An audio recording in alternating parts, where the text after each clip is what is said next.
tally. कि केंद्र सरकार आपके विकास के लिए कोई कोर कसर बाकी नहीं छोड़ेगी। आंध्र प्रदेश में चंद्रबाबू नायडू जी के नेतृत्व में एनडीए ने शानदार प्रदर्शन किया है। बिहार में नीतीश बाबू के नेतृत्व में भी एनडीए ने शानदार प्रदर्शन किया है। Even as the NDA prepares to form a government for the third time at the centre, all eyes are on TDP chief Narendra Chandrababu Naidu, who has emerged as the potential kingmaker along with Chief Minister of Bihar Nitish Kumar. BJP fell short of the 272 majority mark and now is dependent on its allies, particularly the Telugu Desam Party and JDU. Both Naidu and Nitish have at some point quit the NDA only to return to the coalition. TDP's 16 seats are very vital for the government formation. We are in NDA. I am going for NDA meeting. In course of time, anything we'll report to you. Thank you. TDP chief Chandrababu Naidu, while speaking to the media, reiterated that his party stands firmly with the NDA and he is heading towards Delhi to attend the meeting scheduled at 4 p.m. for the NDA. Naidu also added that an alliance has been formed for the welfare and development of the state. 55.38% of votes have been cast so far and the TDP has secured 45% in Andhra Pradesh. And the opposition, the party which was in power, that is Jagan Mohan's YSRCP, secured 39%. Hitting out at YSRCP, Naidu said that many TDP activists faced sleepless nights and were tortured. Even the media was obstructed in the state and CID cases were lodged on media houses. He also added that people witnessed a complete breakdown of administration in the last 5 years during Jagan's rule. Naidu, of course, also thanked the people of Andhra Pradesh for giving his party and him and his allies a huge mandate.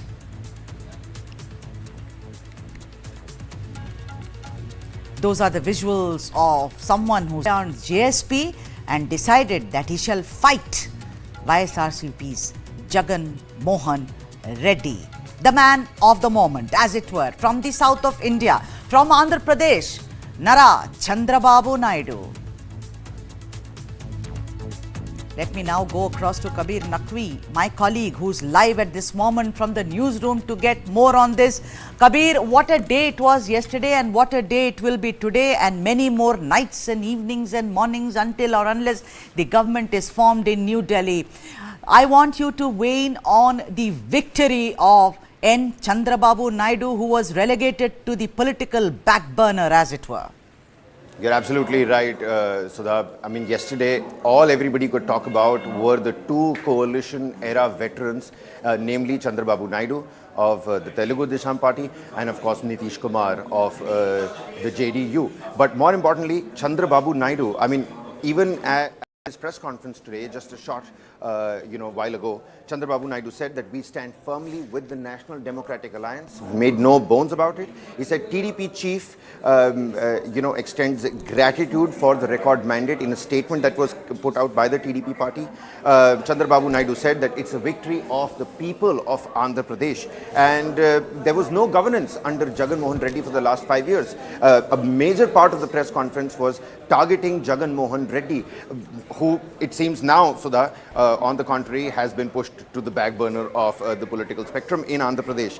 He says that I will restore free speech in the state of Andhra Pradesh. I was prosecuted under Jagan's rule. That's not going to happen. From Jai Jagan to its Jai Telugu Desam is what Chandrababu Naidu said. Now, you rightly pointed out that, Chandrababu Naidu had been pushed to the political back burner in 1996. For the first time, TDP joined the NDA with great political division. as well. He was supposedly the IT governance, stalwart, Chandrababu Naidu himself. And more importantly, the party suffered greatly in 2018 as well. For a short while, Chandrababu Naidu's TDP also made, an alliance with the UPA as well. But in 2019 and 2018, it was completely wiped out of Andhra Pradesh to a mere 22, 23 odd seats in the assembly polls, and just a handful of seats in Telangana, namely just 2. Now, after the division, it was all Jagan Mohan Reddy in Andhra Pradesh, but look at what TDP has done this time around. 240 seats for the BJP, Sudha.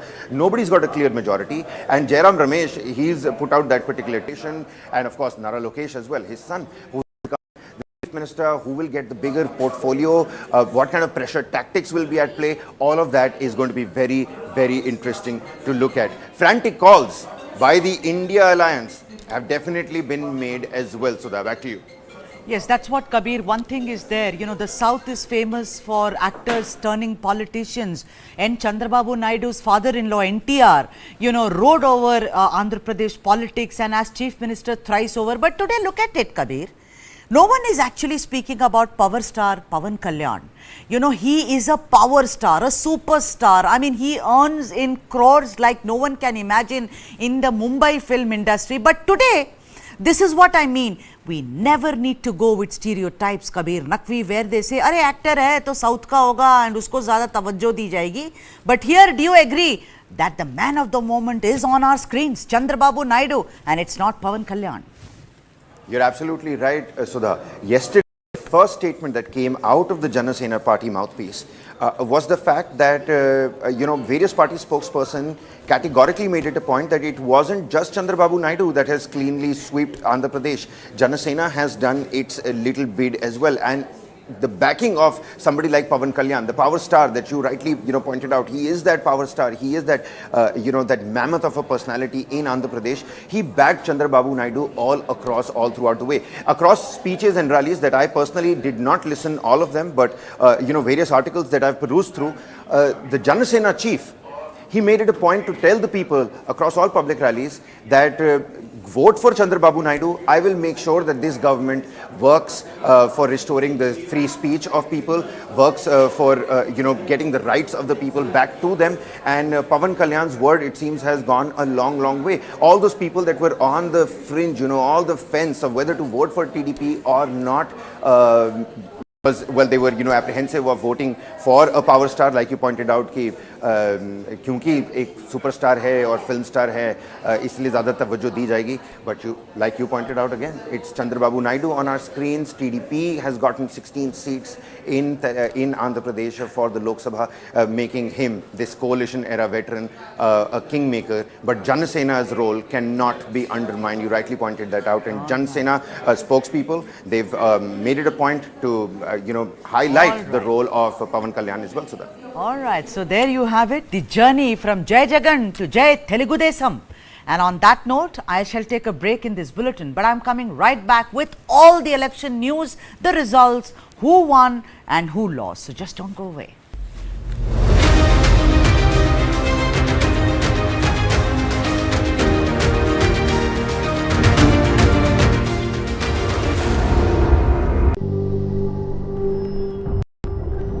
Helps beat sensitivity fast. Sensodyne Rapid Relief.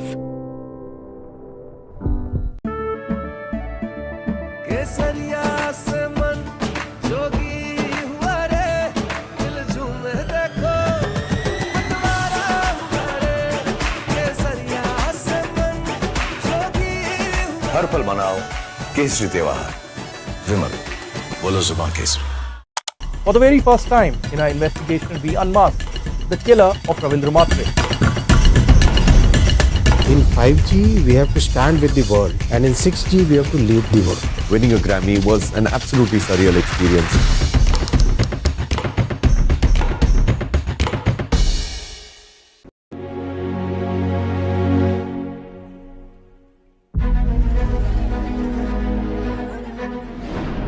One of southern India's largest cities is facing a water crisis in Bengaluru. Water is constantly not coming.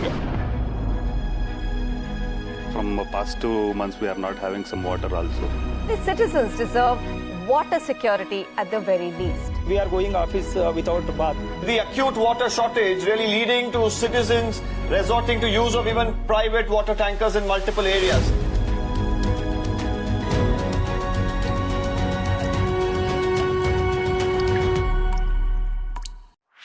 This and more.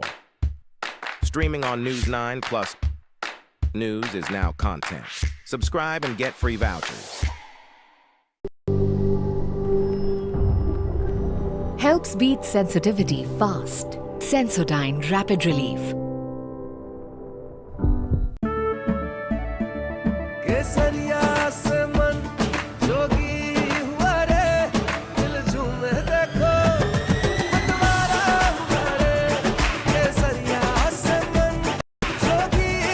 हर पल मनाओ केसरी त्योहार विमल बोलो जुबान Kesari.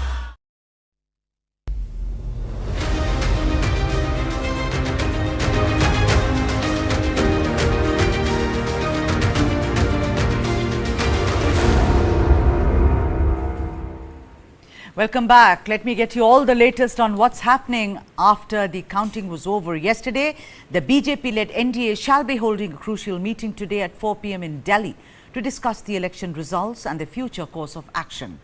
The NDA has won a total of 292 seats and is, of course, in a position to form the government. Several high-profile leaders of different coalition partners shall also be in Delhi to attend the meeting and discuss the government formation. Among those attending are on your screens right now Bihar Chief Minister and JDU Chief Nitish Kumar. Nitish had recently returned to the NDA fold and his party managed to win 12 seats in Bihar. From Bihar, two other leaders shall be present also in New Delhi today. These are Lok Janashakti Party R leader Chirag Paswan on your screens right now, and also yet another leader who's very crucial, Jiten Ram Manjhi of the Hindustan Awam Morcha on your screens right now. The NDA alliance partners in Uttar Pradesh, the Apna Dal and the Rashtriya Lok Dal shall also be marking their presence at the meeting in the form of party leaders Anupriya Patel on your screens right now. And also, of course, Jayant Chaudhary, who comes from a legacy of political giants, on your screen right now. Of course, President of the Telugu Desam Party and Chandrababu Naidu, who formed an alliance with the BJP in the run-up to the elections, shall be present in Delhi for the meeting. His party has managed to win 16 seats in the Lok Sabha and also returned to power in Andhra Pradesh Assembly as the state had simultaneous elections. The other alliance partners in Andhra Pradesh, that is Power Star Pawan Kalyan, is also headed to Delhi to attend the meeting. He was, of course, a crucial player to see that a tripartite alliance was formed in the state between the TDP, his own party, the Janasena party, and of course the BJP. Others who are going to attend, Maharashtra Chief Minister Eknath Shinde shall also be flying into Delhi for the meeting, while NCP Chief Ajit Pawar has sent Praful Patel and Sunil Tatkare for the meeting. And to gather as to what really will happen even as the backroom parleys are getting on, and at 4 o'clock we shall get to know. Let us get you all the news right now from Kabir Naqvi, my colleague, live from the newsroom. Kabir, take it away, talk to us, tell us what's really going to take place at the meeting.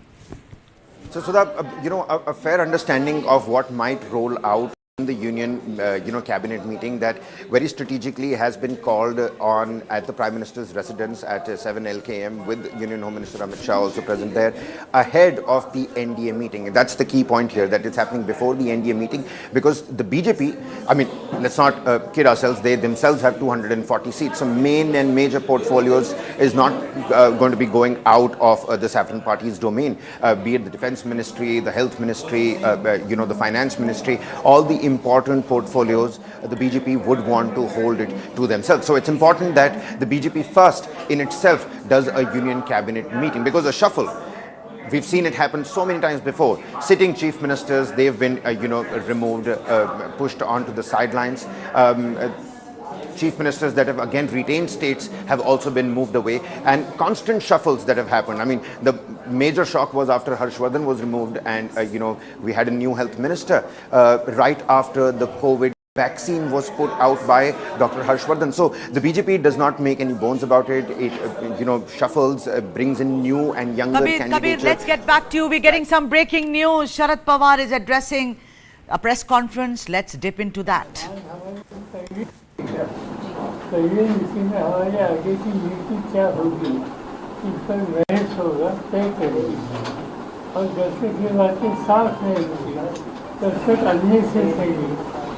कौन होगा नेता या क्या होगा इस पर discussion करना या बातें करना ये गलत है. Sharad ji, will a convener be selected in the meeting today? Because last time there was no consensus that was reached for the India Alliance phase or convener. क्या उस पे आज बातचीत? ये मैं लास्ट टाइम अंडरस्टैंडिंग नहीं था, ये बात सच नहीं है. बात हुई थी मगर कुछ साथी कुछ किसी में फीलिंग नहीं, इसे उनके साथ बातचीत करे और फिर फाइनल डिसीजन लेंगे. ऐसी बात हमारे सामने कही दी. ये इसी के बाद तुरंत देश में चुनाव शुरू हो गया, इसलिए वो इशू सीखते रहेगा. आज शायद ये इशू किसी ने रेज किया, इस पर कुछ हो सकता है. सर, इसी मीटिंग में उद्धव ठाकरे भी एब्सेंट रहेंगे, तो क्या कह सकते हैं कि दोबारा से आगे ऐसी मिलती का सिलसिला चलता रहेगा, क्योंकि इस बार भी मुख्य नेता एब्सेंट है? Uddhav ji is no, but his party is coming. Yes, ma'am. No, that doesn't make him absent. His party is represented. Sir कौन से फैक्टर है महाराष्ट्र में और यूपी में जो कि आपको लगता है कि सीटें वहाँ पे जो हिंदी की कम हो गई, कौन से फैक्टर वहाँ पे चलेगा यूपी एंड महाराष्ट्र में? क्योंकि महाराष्ट्र में बताया गया तो महाराष्ट्र रिजर्वेशन था. यूपी का मुझे मालूम नहीं, और महाराष्ट्र के कैसे जो थी इसमें लोगों ने नरेंद्र मोदी जी नाराजगी हो थी. एक राइजिंग प्राइसेस इसी चीज़ों का अनएम्प्लॉयमेंट के बारे में नौजवानों बिल्कुल नाराजगी थी. और किसानों की भी समस्या हल करने के लिए आज की हाथी मोदी सरकार जो कामयाब नहीं हुई, इसकी रिएक्शन लोगों ने की. और ये जो रिजल्ट आ गए, इस रिजल्ट में मैंने जो मुझे कहे कि मेरा अंदर नहीं कर सकते. जातिवाद इसमें उफान पर था ऐसे कहा जा रहा है. महाराष्ट्र में मराठा कम्युनिटी का जो जरंगे ने जो आंदोलन किया है उसका कार्यकर रहा है. मुझे ऐसा हमने देखा नहीं. सर आपने कहा कि नंबर किसके पास है ये ध्यान रखना होगा. आज की तारीख में जो एनडीए का नंबर है वो बहुमत से पार है, लेकिन आप लोग भी बहुत बहुमत के करीब है, लेकिन बहुमत है नहीं. लेकिन कांग्रेस की तरफ से टीडीपी को बहुत ऐसे ट्वीट्स दिए जा रहे हैं, बहुत सारी बातें कही जा रही हैं, जिससे ये कहा जा अनुमान लगाया जा रहा है कि टीडीपी को एक तरह से कांग्रेस फीलर दे रही है. अगर इस तरह की संभावना बनती है कि जेडीयू हमारी बात ही डिफरेंट हुई नहीं, ये इशू आप रेज करते हैं. आज पहली मीटिंग हमारी अशोका में है, मीटिंग के बाद कहना वो ठीक हो जाएगा. न हमने तय किया न हमने बात की, और इसलिए आज ये जो इशू आपने रेज किया है इन बारे में हमें कोई मालूम नहीं. सर मराठीमध्ये सर तुम्ही जसं सुरुवात केली की आज पहिली बैठक होते, सत्ता स्थापनेच्या म्हणजे अगदी काहीसा आकडा कमी आहे, दावा करणार आहात किंवा तशा पद्धतीनं काय तुमचं वैयक्तिक याबद्दल मत काय? वैयक्तिक माझं महत्त्वाचं नाही, तिथे कलेक्टिव्ह मत काय आहे ते आमची मीटिंग झाल्याच्या नंतर सांगता येईल. जो काही आमचा निर्णय होईल ते विचार करायला होईल ही सामूहिक होईल, आणि सामूहिक डिस्कशन हमारे आजच्या मीटिंगमध्ये व्हावं अशी अपेक्षा. सर पण याला लागूनच तुम्ही ज्येष्ठ आहात सगळ्यांपेक्षा, आणि ह्या सगळ्यांना जोडण्यामध्ये देखील खूप मोठा रोल तुमचा राहिला होता. तुम्ही जर पुढं जर याला जायचं असेल तर मग काय नेमकं या सगळ्यांबाबतीत देखील सांगाल, कारण या सगळ्या गोष्टी तुमचा खूप मोठा राहिला होता. मी सांगणार आमच्या डिस्कशन बहुसंख्य साक्षीच्या मनस्थिती काय आहे ती लक्षात घेऊन पुढं आम्ही एकत्रित ठरवून व्यक्तिगत तिथं तुम्ही निर्णय होणार आहे. मधल्या काळात काही इंडिया आघाडीचे व्यक्ती जे आहेत ते नाराज आहेत अशा पद्धतीच्या चर्चा होत्या. खास करून ममता त्यांच्यावरती चर्चा होती की सर्व मंडळी आजच्या बैठकीला संध्याकाळी असणार आहे. माहिती करून हजर राहणार आहे. ममता जी माझी काल चर्चा झाली होती, त्या नाराज आहेत म्हणून अजिबात राहिली.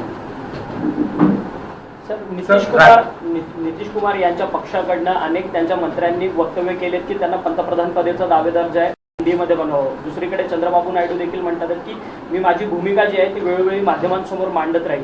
खरं तर आता इंडिया अलायन्स कडनं ह्या सगळ्या दोन्ही नेत्यांकडे पॉलिटिकल बार्गेनिंग काही करण्यात येणार का, काय चर्चा? सगळ्या काही कदाचित तुम्हाला आम्ही मीटिंग करून त्यावेळी याचा अंदाज. सर महाराष्ट्रात खास करून ज्या जागा कमी झाल्या मराठवाडा असेल यासाठी तुम्हाला असं वैयक्तिक वाटतंय की तिथं मराठा आरक्षण या सगळ्याचा मोठा फटका बसला, कारण मराठवाड्यात खास करून 6 जागा पडल्या. मला काही तो विषय असं वाटत होतं लोकांच्या नाराजगीची या सरकारच्या संबंधीची नाराजगी, महागाईचा प्रश्न आणि हे इश्यू अतिशय महत्त्वाचे. साहेब बीड असो काही मतदारसंघामध्ये जातीय तणावाची परिस्थिती निर्माण झाली. आता गेलं 2दा. सर एक छोटासा सवाल राष्ट्रवादीबद्दल खास करून चिन्ह गेलं, पक्ष विभागला गेला, मात्र अजित पवार यांचा फायद्याचं फक्त नुकसान जास्त झालं असं वाटतंय. त्यांना तर कुठंच फायदा झालेला दिसला नाही. तुम्हाला काय वाटतं त्यांना काय मिळालं नाही? त्यांच्या अंदरची काय स्थिती आहे हा प्रश्न त्यांना विचारा. मला त्या सोयीचं भाष्य करायचं काही कारण नाही. There you have it, Sharad Pawar speaking about if a convener for the Indy bloc will be decided upon. He said, I have no information on that.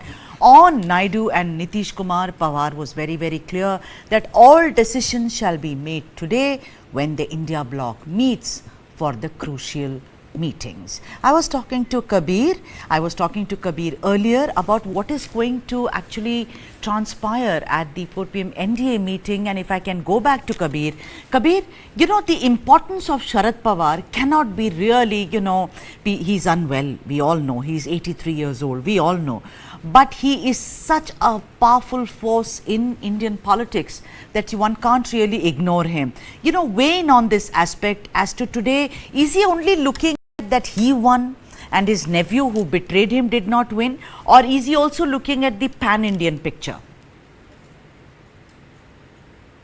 I think we've lost the connection to Kabir Naqvi, but we shall come back to that question very, very soon, because, you know, on the one hand, Pawar coming back, catapulting back and being back in the business, as it were, was for some people very, very doubtful, because his nephew left him. Ajit Pawar got the real emblem and the real kind of, you know, stamp of being the NCP party. So here you had Sharad Pawar, and yesterday even as Supriya Sule, his daughter, was trailing as she was fighting against her sister-in-law Sunitra, many people said, okay, this is curtains for Sharad Pawar, but it's very, very premature. I think it is very, very unfair to say it is premature for someone like Sharad Pawar, who's rode over the politics of not only Maharashtra but India as a colossus.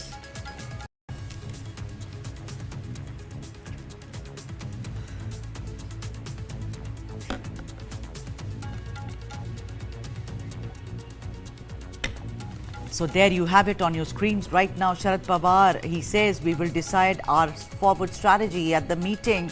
We will meet everybody and then take their opinion. No, not at all on Naidu and Nitish. He said, I haven't spoken to both of them, but wait for it. The strategy will be decided at the meeting today.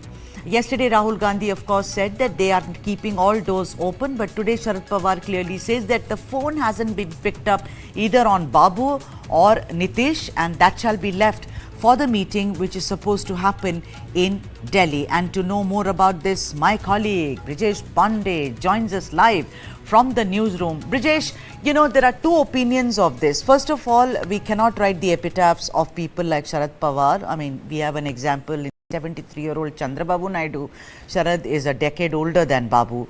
Tell me something, a lot of people were saying that he's a happy man as long as he can surge forward despite all the betrayal and the shenanigans of his nephew.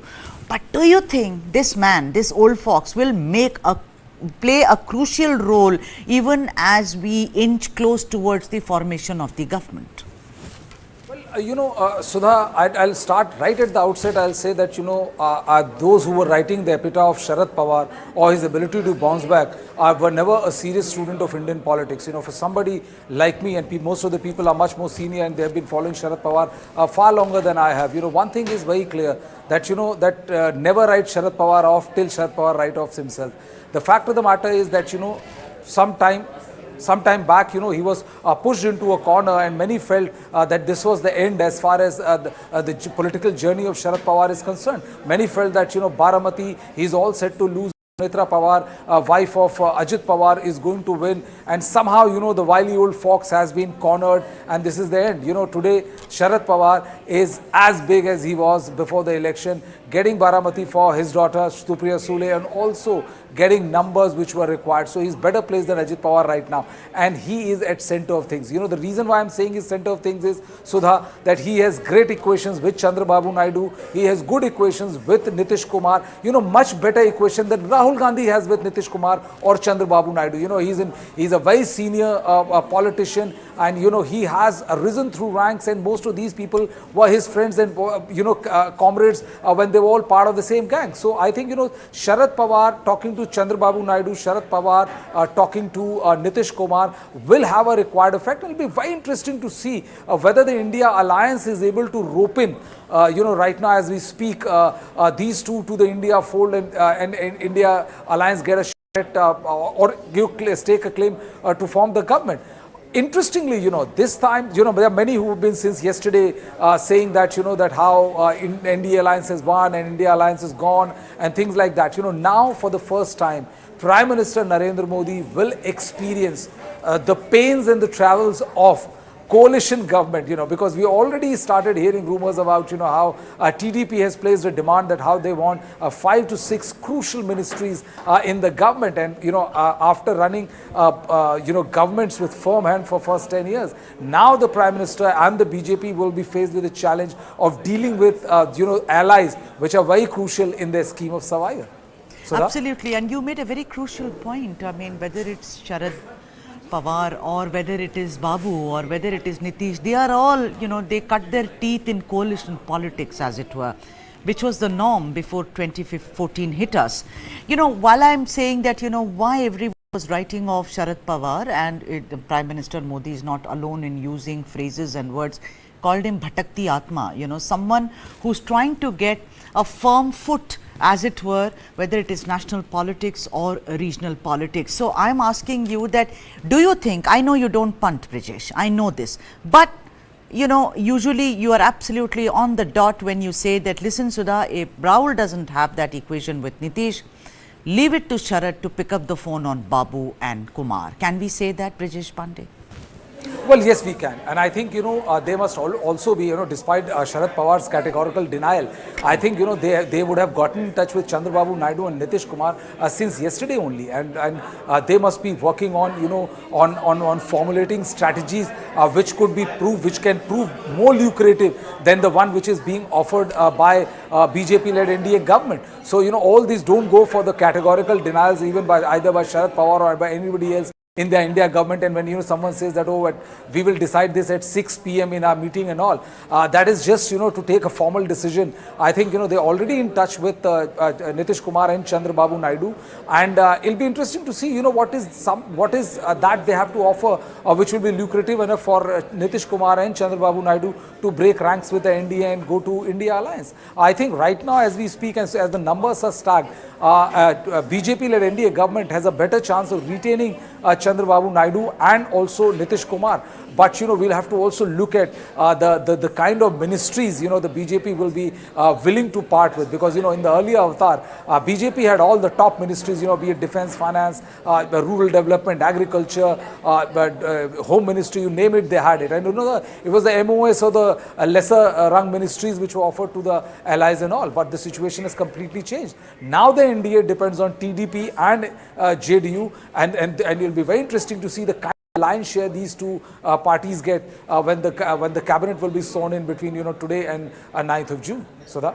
Thank you so much, Brijesh Pandey, for joining us live on this broadcast on your screens right now. Sharad Pawar and Brijesh Pandey was very, very categorical. He said, listen, to write off Sharad Pawar would be actually immaturity. Only amateur people write off people like Sharad Pawar, and he said most probably they've already contacted the two men who are at the center of Indian politics today, that being Chandrababu Naidu and Nitish Kumar. And even as we are talking about Nitish Kumar, politics is a very, very difficult ball game. But that just did not stop JDU's Nitish Kumar and RJD's Tejashwi Yadav from travelling on the same plane to attend two different alliance meetings in Delhi. While Nitish Kumar will be attending the NDA meet, Tejashwi shall be attending the India Bloc meeting at the national capital. On your screens, those are the visuals. Both are smiling actually. Maybe they have greeted each other earlier. And Nitish Kumar going to participate in the NDA meet, which is supposed to be at 4 o'clock today. And behind him, Tejashwi Yadav, son of Lalu Prasad Yadav. At one time, they were in the same alliance, but now, of course, the battle lines are drawn very, very clearly. Tejashwi Yadav, of course, is going to the India Bloc meeting in New Delhi, which is supposed to be at 6 p.m. There you see it, the man of the moment, Nitish Kumar of the JDU, Chief Minister of Bihar, and there beaming Tejashwi Yadav, who has actually campaigned during this elections with extreme back pain, as it were, but smiling now bravely to see what is in store for him and his party even as he attends the India Bloc meeting.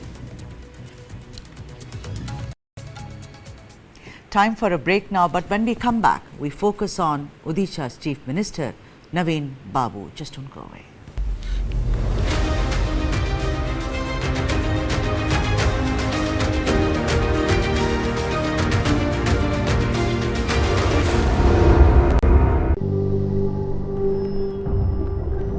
Helps beat sensitivity fast. Sensodyne Rapid Relief.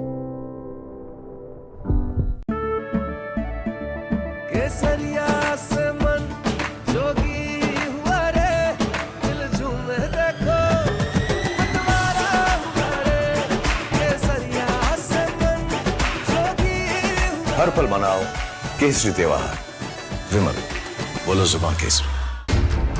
How do you fulfill that promise? Because ultimately expectations have to be met. If you look at the political landscape, is it really changing for women? And what is the inability of the forces that dead bodies surface but not the living people?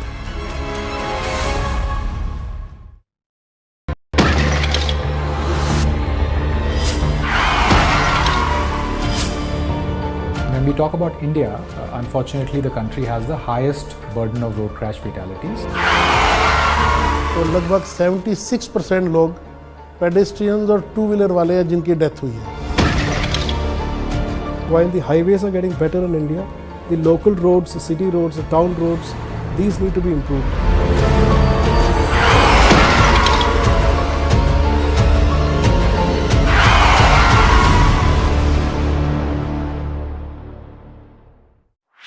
This and more. Streaming on News9 Plus. News is now content. Subscribe and get free vouchers. Helps beat sensitivity fast. Sensodyne Rapid Relief.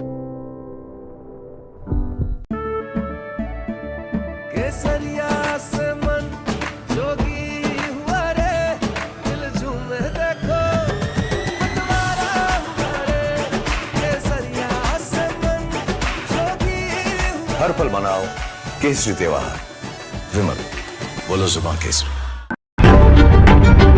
20,000 people dead and counting. What's happening in the United States of America is unprecedented. You will have to pay for this.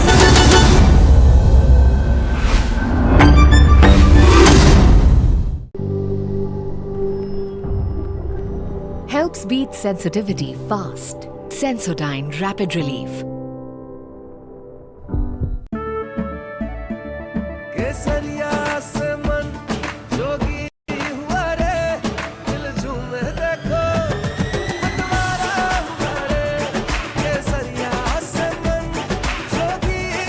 हर पल मनाओ केसरी त्योहार विमल बोलो जुबान Kesari. How do you fulfill that promise? Because ultimately expectations have to be met. If you look at the political landscape, is it really changing for women? And what is the inability of the forces that dead bodies surface but not the living people? For the very first time in our investigation, we unmasked the killer of Ravindra Matre. In 5G, we have to stand with the world, and in 6G, we have to lead the world. Winning a Grammy was an absolutely surreal experience.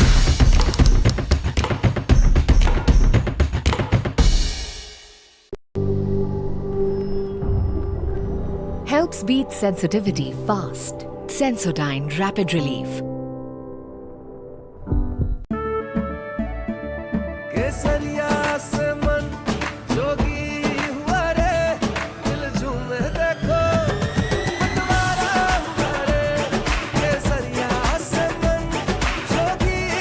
हर पल मनाओ केसरी त्योहार। विमल, बोलो जुबान केसरी। जानना है तो देखिए, समझना है तो सुनिए, सीखना है तो पूछिए, और कमाना है तो खरीदिए। जानकारी, सलाह और निवेश सब एक ही सुपर ऐप पर। पैसे का सवाल है तो जवाब है Money9। आजादी पैसे की, अभी डाउनलोड करें।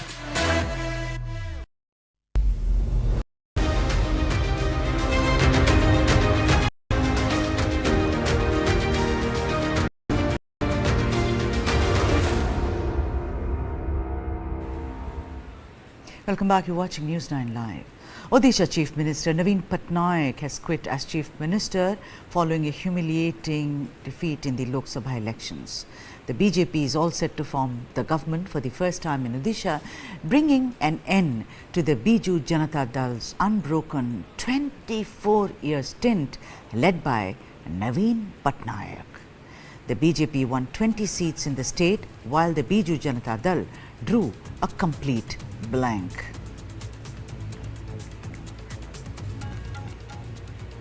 We're talking about the resignation of Naveen Patnaik after a defeat during the elections this time around.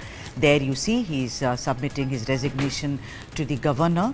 There, Naveen Patnaik saying goodbye to Odisha as of now, as somebody who helmed the affairs for nearly 2 decades, for 24 long years.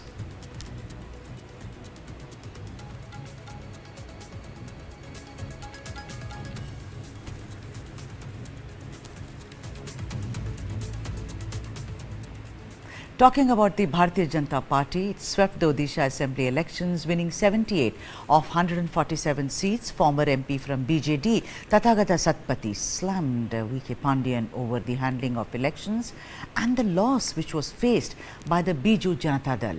He also added that Lord Jagannatha withdrew his blessings from the BJD over the Parikrama projects, and that the people of Odisha have seen through the attempt of a civil servant who was trying to take over the party.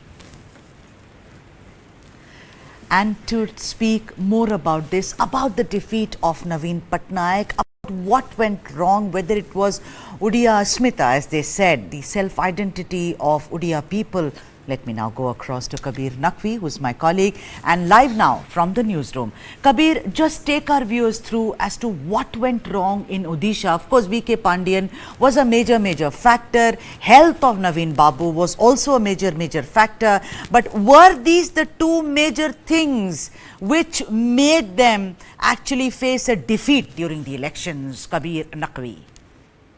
You know what, Sudha, you have, hit the nail on the head when you talk about these two factors. One being the age of Naveen Patnaik and his various ailments. People could see that his hand was a little trembling of sorts, and that little video that had also gone viral when, his hand started trembling a little bit, and V.K. Pandian had to put that back inside. So that is one major and big factor. But of course, V.K. Pandian's dominance, this born former bureaucrat, his dominance over the party affairs, the party functions. 5T was a big poll plank for the Naveen Patnaik, dispensation. They made it a point to tell the people what 5T means, the transformation, the transparency, the smart classrooms, the smart boards, this ration debit card that was given to everybody. But it seems like that all fell flat. in front of VK Pandyan's dominance. People did not like it. It was pure ire against VK Pandyan's dominance. But more importantly, Sudha, one also has to take a look at the vote share, because we can't undermine what the Bharatiya Janata Party has been able to do. Amid all those controversies, amid Sambit Patra saying that Lord Jagannath was a Bhakt of Prime Minister Modi, later clarifying that that was actually, he had sort of, it was a basic slip of tongue that actually happened. But somebody like Sambit Patra, who's so vociferous when it comes to hitting out the opposition on social media, on press conferences, time and again coming out and saying that Rahul Gandhi should be aware of what he's saying. He's a person of a great political stature. Politicians should be responsible for their own utterances. He made that, that slip of tongue happened. And even after that, the Bharatiya Janata Party got a thumping mandate. Not just that, the Bharatiya Janata Party also ate into the vote share of the Congress Party. But apart from these two main factors, in terms of the downfall of Naveen Patnaik vis-a-vis his age, and secondly VK Pandyan's dominance, there is also the anti-incumbency. We have to take into account that the second seat from where Naveen Patnaik was fighting, he actually lost that seat. He's been a servant for Odisha for about 24 years. Had he won this particular election, he would not have lost a political fight in the last 26 years, almost coming close to Sikkim's chief minister. I'm forgetting the name. He was there for a longer tenure. He was almost going to equal that record. So it is a historic upset, but not at the hands of VK Pandyan's dominance or Naveen Patnaik's ill age. It is actually the work that BJP finally did on the ground as well, Sudha. All right, Kabir Naqvi, thank you so much for weighing in on the situation in Odisha. Let's now go ahead and speak about the BJP's win. The BJP swept Odisha Assembly elections and won 78 of the total 147 seats. Former MP from BJD, Tathagata Satpathy, slammed VK Pandyan, the bureaucrat turned politician, over the handling of the elections and the loss faced by the BJD. He added that Lord Jagannatha of Puri withdrew his blessings from the BJD over the Parikrama projects, and that the people of Odisha saw through the attempt of a civil servant to take over the party. I think that whoever has disturbed our Lord Jagannath, I am not saying this politically, not saying this religiously, but in a political sense, whoever has touched Lord Jagannath has had to suffer. The way the Puri temple was disturbed and that Parikrama project was taken up, that was one reason why I think the blessing was withdrawn from the edifice that the BJD had become. The BJD is not someone's private party. It was the aspirations and the hopes of the Odia masses that had bestowed the blessings on that system, on that party, and they could have utilized it even further by being more positive towards the state. But by the way they were going ahead politically, compromising at every stage to safeguard their own interest, that backfired. Whereas in the neighboring Bengal, if you see, because there was no compromise, there was no fall. But these people compromised and they disturbed the Lord and they suffered. Whoever has disturbed the Lord has suffered. Even earlier also in history in Odisha, we have seen this many a times. Well, the way the BJD was being manipulated, the way all political elements were driven out, the way one former civil servant thought that he could take over the party by controlling one individual. That party does not belong to an individual. It belongs to the Odia race, and it will again reinvent itself. I am certain the party will reinvent itself. Maybe the name will change, but the political drive of the Odia race will remain, and it will be successful even in future. So let us not write off the party or the organization. We will have to write off some individuals, and that has been done. And whether it is a government officer or whether it is a government officer who has taken voluntary retirement, these individuals are of no consequence for the people of Odisha. They did not approve the funny type of behavior that was shown to them. It is not money that can buy people here, it is the love and the genuineness that can buy the Odia people. And they rejected the way they were behaved with. They just simply did not want to deal with that kind of a person. See, I personally feel the BJP will not send any of its any of its MPs who have won, because that will decrease the number in Delhi for them in Lok Sabha. So I do not think any of the MPs will be able to come back. So there will be a choice of somebody from within the legislative party. I think the BJP has enough young people with bright ideas and politically very mature. I can even name one or two people like that. And I think that will be good for the state to have a change. And I personally believe there should be a change every 5 years. Odisha should not again go for a long-term system. And on Odisha, my colleague Shriya Kundu also weighed in. Just listen in to her. Results, I think Odisha emerged out as one special state where we could see it on two fronts. Not just the results for the Lok Sabha elections, but also the results of their assembly polls where the BJP swept with 78 seats. Now, the question remains, and as the question you also pointed out, as to why BJD is in such a state after a 24-year long term of Naveen Patnaik. And I'm going to break this down in the next few minutes. I'm just going to break it down to a few factors. Number one, very well pointed, is VK Pandian. As Tathagata, former MP from the BJD, also mentioned that VK Pandian has, over the years, he has always been the man behind Naveen Patnaik, and it is known that he is the one who controls the entire situation in Odisha while, being in action from the back foot.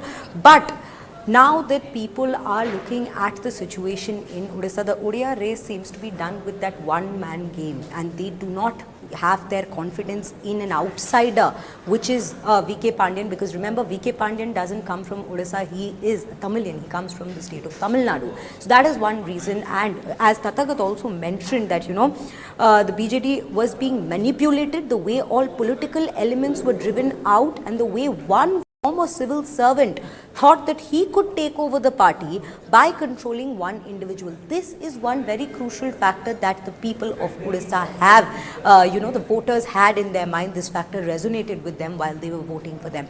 And when we speak of the Parikrama project as well that Tathagat has mentioned while speaking to the news agencies, that in itself, the Jagannath temple is considered to be extremely holy, and it is being said. The Parikrama project was one that was introduced around 2019, but there were a series of cases that were being brought up in the Supreme Court, the PILs, because there is a provision, remember, that within the 100 meter of the Jagannath temple, there's no construction that's allowed. And in fact, I'll also take you back to another incident. While the entire Parikrama project is worth 800 crore, and it finally did get inaugurated in 2024, earlier in this year itself. Last year, VK Pandian had faced a lot of backlash because the Jagannath temple, he had brought in a social media influencer, Kamya Jani, who was brought in to promote the Jagannath temple. All right, we've got one breaking now, the breaking news on your screens right now, extremely important.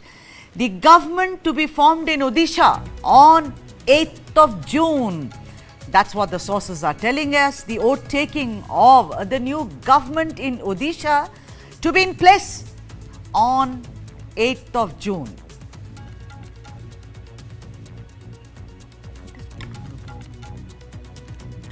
The new government shall be in place on 8th of June. It's not about Odisha, it's generally about what is happening at the center. I beg your pardon. The oath taking will be on 8th of June. That's the breaking that we are getting. And let me now go across to my colleague Brijesh Pandey to speak more on this. Brijesh, a lot of permutations and combinations, of course, and backroom parlays must already be going on about who gets what. But this time around, I think they are going to have more of a problem if the NDA, like we've been flashing the NDA, Modi 3.0, if that comes to fruition, then don't you think that it's going to be slightly complicated than what it was earlier?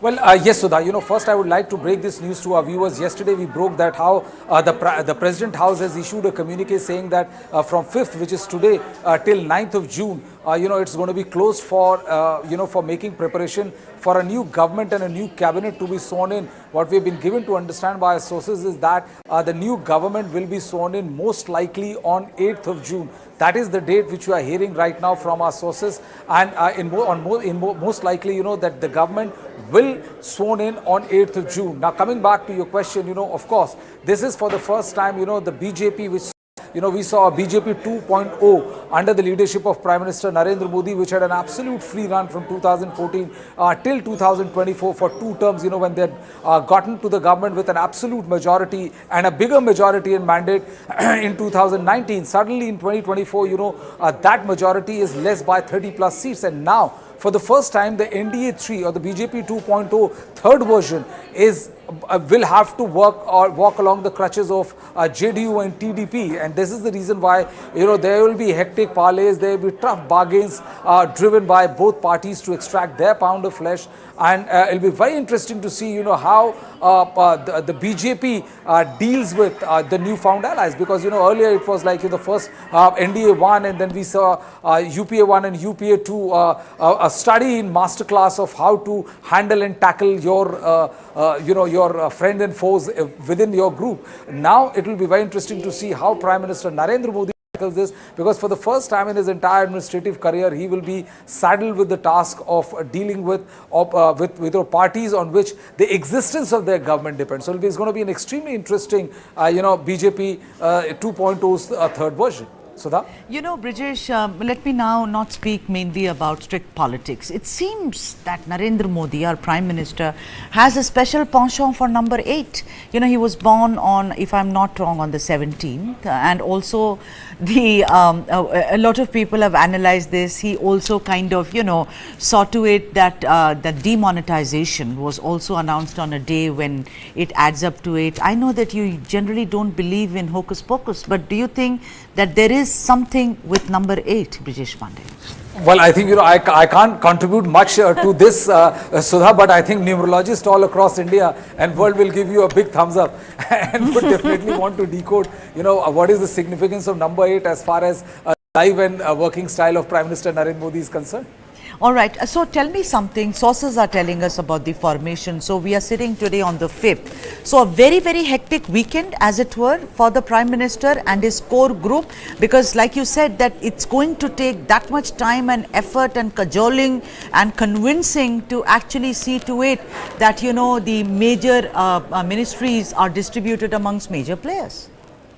Well, it has to be, because once you have your own government, you have absolute majority. 14 and 19, we saw all the top ministries: home, finance, defense, rural development, agriculture, railway. All these key crucial ministries were with the Bharatiya Janata Party, and the allies were given slighter portfolios of slightly lesser importance. But now you are dependent on TDP, JDU, and other minor NDA allies. So I think it has to be an effective rejig. The BJP might retain defense and home and finance, but then definitely they will have to part with either agriculture or rural development, which Nitish Kumar or TDP might want that, because these are the ministries through which you can get the ministries with a huge budget overlays, and these are ministries which are very crucial as far as transformation of your state is concerned. So I think they'll be interested more, the allies will be interested in these heavyweight ministries which are less glamorous than home and finance, but when it comes to real politique,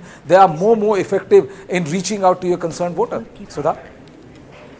All right. Thank you so much, Brijesh Pandey, for joining us on that broadcast and actually weighing in on what may actually happen on 8th of June when a brand new government shall be formed at the centre. And on that hopeful note, it's a wrap. Thank you for watching.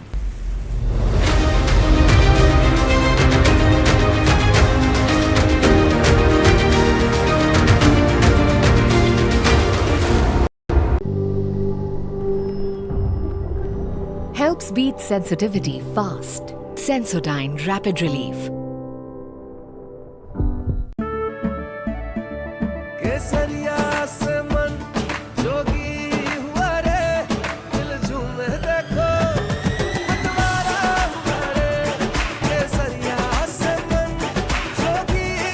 हर पल मनाओ केसरी त्योहार विमल बोलो जुबान Kesari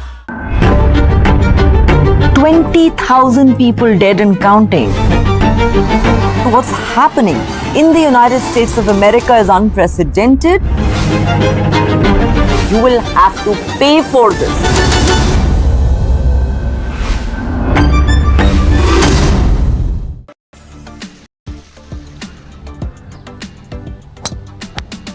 There are beautiful golf courses, there are well played golf courses, there are great greens, but I think we are a combination of everything. Now, because of the nature friendly atmosphere here, plenty of water, you can hear the birds. So lots and lots of birds live on this golf course. Every corner you have a different vista. You have the beautiful Sayadri range behind you and it's just endless. It keeps going on and on and on and on. So I think no matter what floor you are, you're always slapped in the face by this most amazing view that takes your breath away for a second.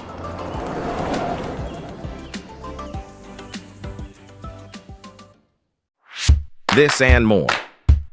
Streaming on News9 Plus.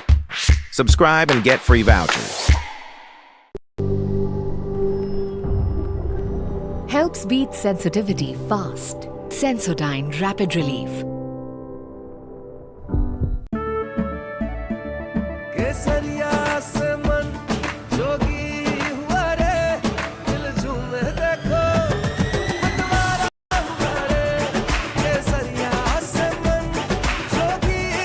हर पल मनाओ केसरी त्योहार विमल बोलो जुबान Kesari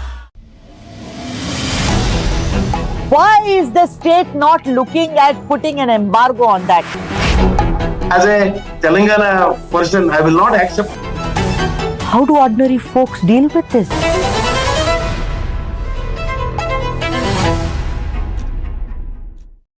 For the very first time in our investigation, we unmasked the killer of Ravindra Matre. In 5G, we have to stand with the world, and in 6G, we have to lead the world. Winning a Grammy was an absolutely surreal experience.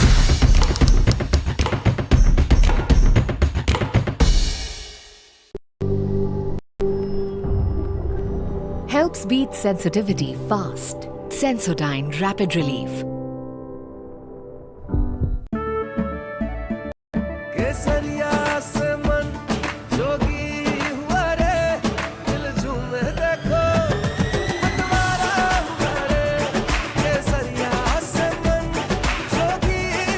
हर पल मनाओ केसरी त्योहार विमल बोलो जुबान Kesari How do you fulfill that promise?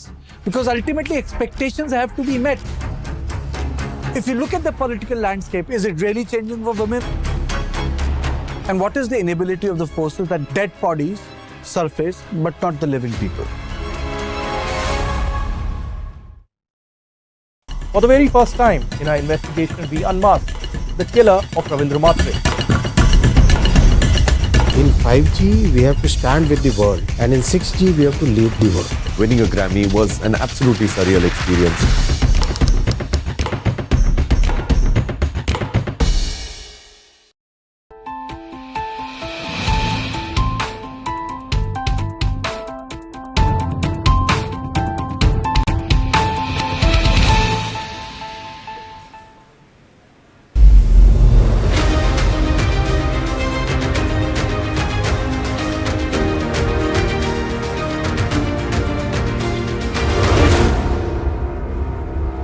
Hello and welcome. You are watching News9 Live, our continuing coverage of the Indian elections. I'm Krishna Kumar. We begin with the latest news updates coming in, and that has got to do with Nitish Kumar, who has arrived in the national capital, Delhi, to attend the meeting of the National Democratic Alliance, or NDA, which is scheduled to take place at 4 p.m. today.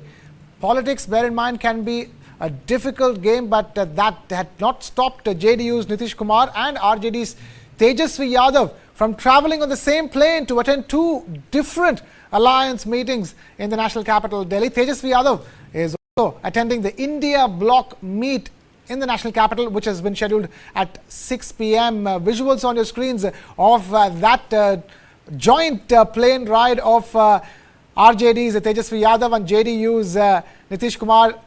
Tejashwi Yadav sitting right behind Nitish Kumar. Lots of speculation surrounding Nitish Kumar, but for now it looks like he's firmly a part of the NDA alliance and consequently the NDA government that is set to be formed. But yes, of course, the fact that these two gentlemen from two warring factions coming together on the same plane is certainly ironical. Bear in mind they had to take off from the same place, Patna, to come to Delhi.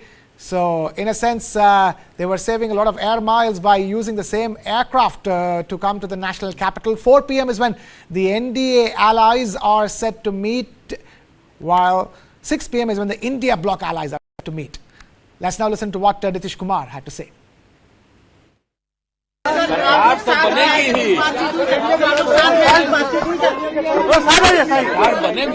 जो तानाशाही रही है मोदी जी उनको सबक सिखाया गया। देखिए इस देश में देश के लोगों का जो मिजाज है वो नफरत की राजनीति पसंद नहीं करता, वो बेकार की बातें सुनना नहीं चाहता है, काम की मुद्दे की बात सुनना चाहता है। 10 साल में मोदी जी ने कोई हिसाब नहीं दिया तो जनता ने उनको सबक सिखाया। तो हम लोग सब लोग आज बैठक में यहाँ आए हैं, 6 बजे हम लोगों की बैठक है और देखते हैं बैठक में क्या सभी लोगों का राय बनाने की कोशिश करेंगे आप लोग, क्योंकि क्लियर मेजॉरिटी कोई पार्टी को नहीं है। अभी हमको लगता है थोड़ा धैर्य रखिए, अभी देखते जाइए क्या क्या होता है।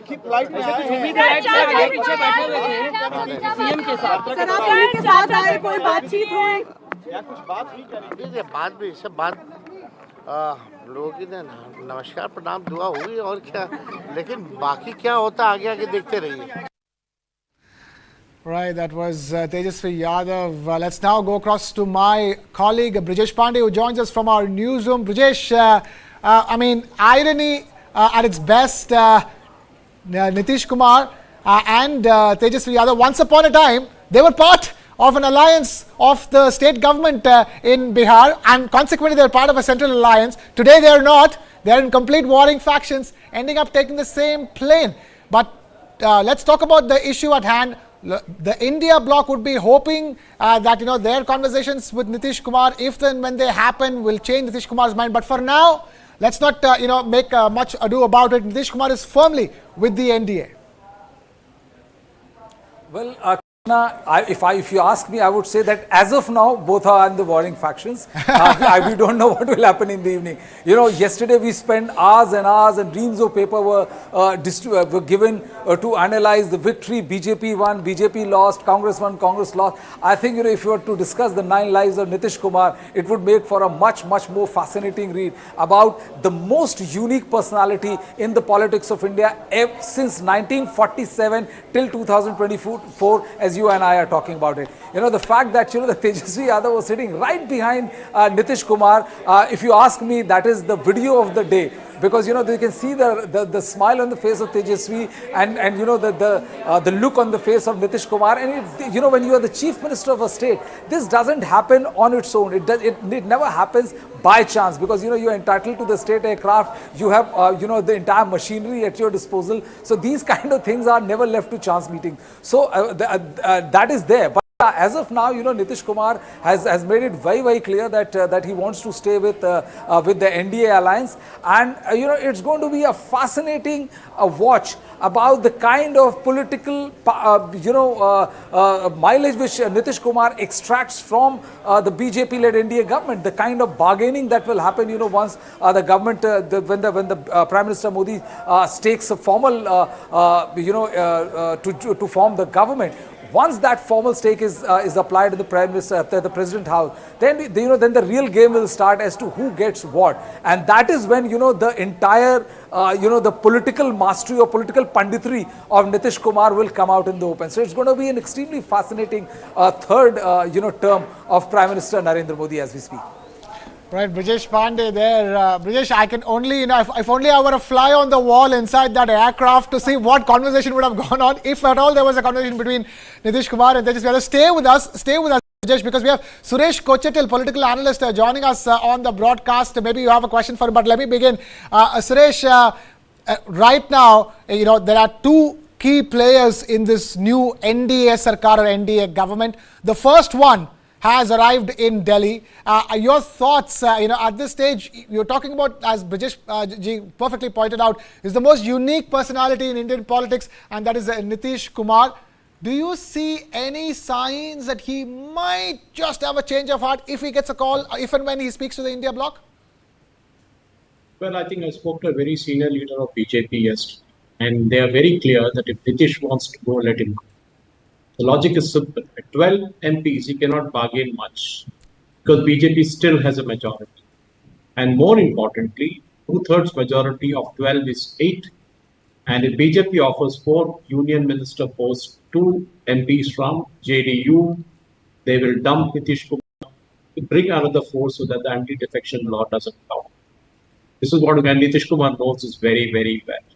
Okay, BJP has played Goa, BJP has played Shinde in Maharashtra, BJP has done numerous places, exercise of this, even in Madhya Pradesh. So don't be surprised. The main problem for BJP, or rather the main concern for BJP, will be Chandrababu and not Nitish. Let us get this very, very clear. Okay. I'll tell you why. Before we talk about Chandrababu Naidu, I want to ask you, Suresh, the question here is that in that sense, do you think that Nitish does not have too much of a leverage at this stage? Because a lot of people are talking about the fact that he will demand a special package for his state, the state of Bihar, considering the leverage that he has. No, he cannot. And that's exactly what has been told to him.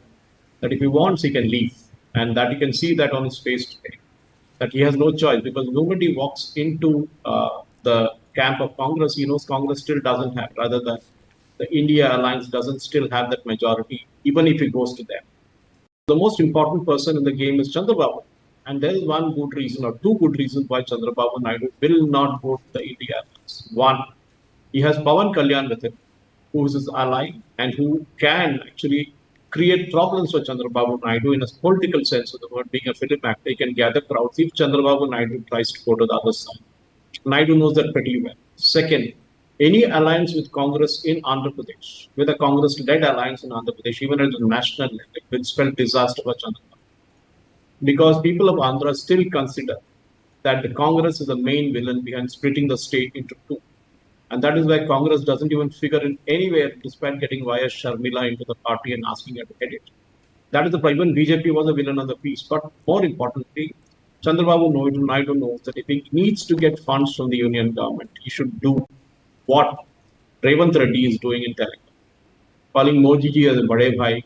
After the election, you haven't heard a single statement from Revant Reddy against Modi. It was only during the elections. And both had bar bugs and teacher.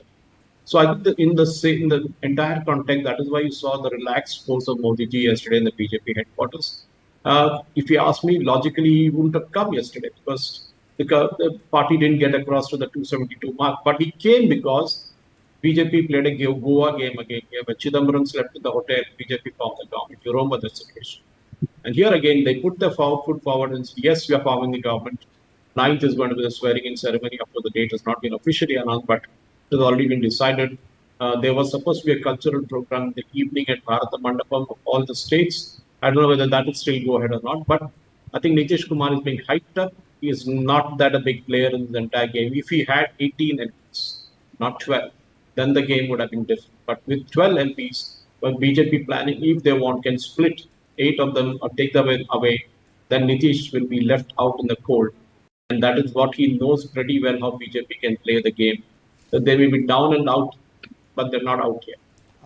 Okay, not out yet. Suresh Kochetil, stay with us. We are taking a very short breather here at this stage. We'll be back to continue this conversation. Keep it with News9 Live.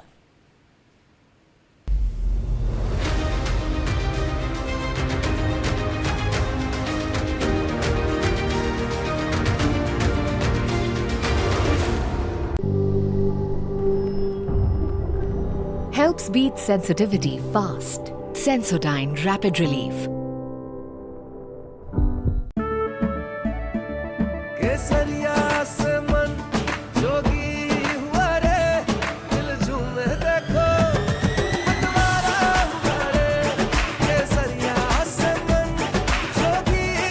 हर पल मनाओ केसरी त्योहार। विमल, बोलो जुबान Kesari.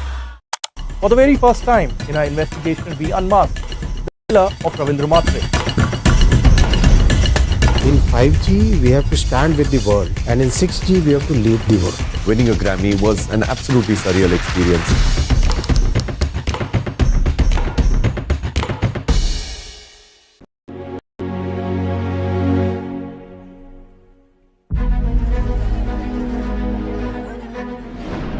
One of southern India's largest cities is facing a water crisis in Bengaluru. Water is constantly not coming. From the past 2 months, we are not having some water also. The citizens deserve water security at the very least. We are going office without a bath. The acute water shortage really leading to citizens resorting to use of even private water tankers in multiple areas.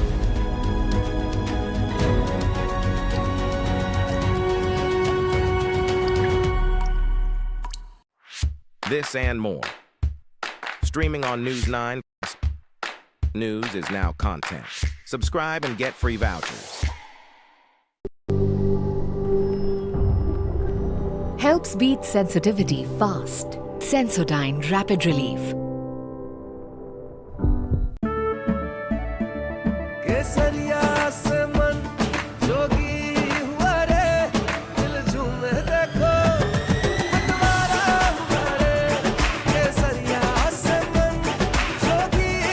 हर पल मनाओ केसरी त्योहार। विमल, बोलो जुबान केसरी।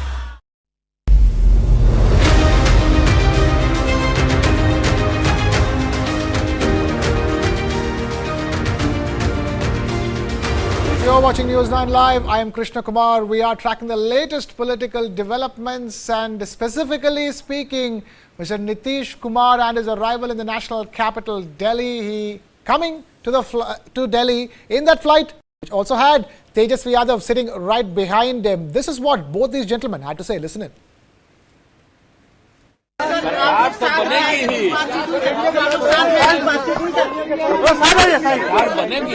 जो तानाशाही रही है मोदी जी, उनको सबक सिखाया गया।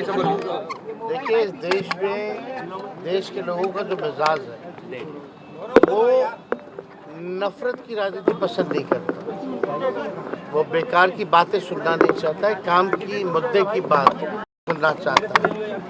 10 साल में मोदी जी ने कोई हिसाब नहीं दिया, तो जनता ने उनको सबक सिखाया है। तो हम लोग सब लोग आज बैठक पे यहाँ आए हैं।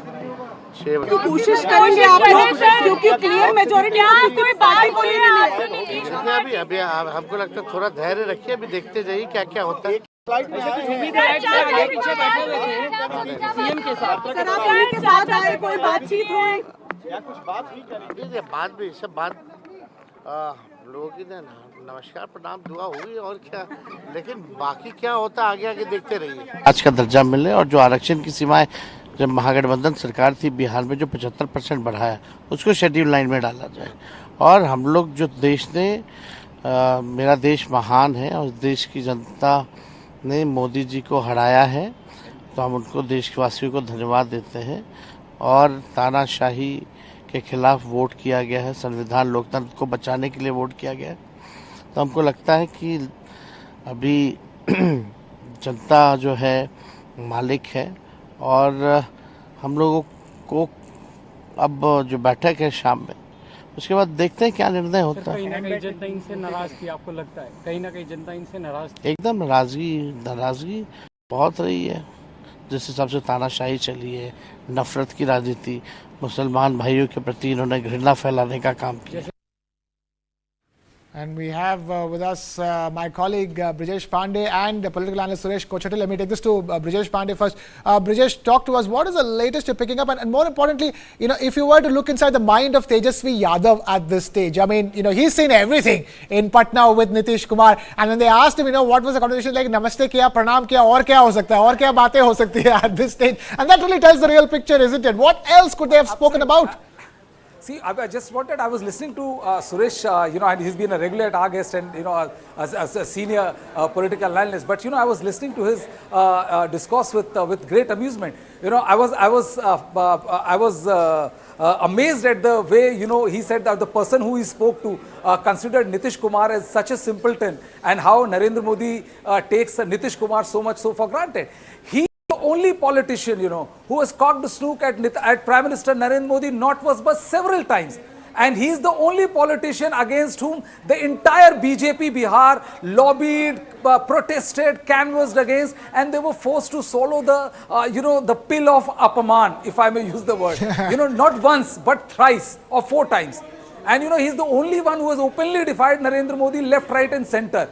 For such a politician, if you are assuming that he's such a simpleton, I mean, he is the most unique politician India has seen. Okay, Brijesh, the only thing I have to ask is, Suresh Kochadil says that he has no bargaining power. Nitish Kumar has no bargaining power in India. Do you believe that? If Nitish Kumar has no bargaining power, trust me, I am Mukesh. What do I say? If you feel that, it's only Chandrababu Naidu who has a bargaining power and Nitish Kumar has no bargaining power, then I honestly just don't know what to say. Nitish Kumar will drive his pound of flesh. You keep on thinking that he has no power, like many who wrote him off, saying that, 100 out of 100 political analysts and people from the ground said that the RJD will build a structure on the ashes of Nitish Kumar. Guess who is the biggest player in the whole of, of Bihar? Nitish Kumar. So, it is not the first time, it is perhaps must be the 100th times when the epitaph of Nitish Kumar has been written only to be forced to beat a hasty retreat.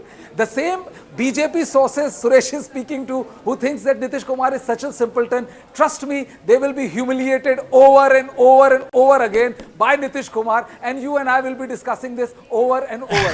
Suresh, never ever take Nitish Kumar for granted, ever. I mean, the RJD couldn't have taken for granted. The BJP certainly can't.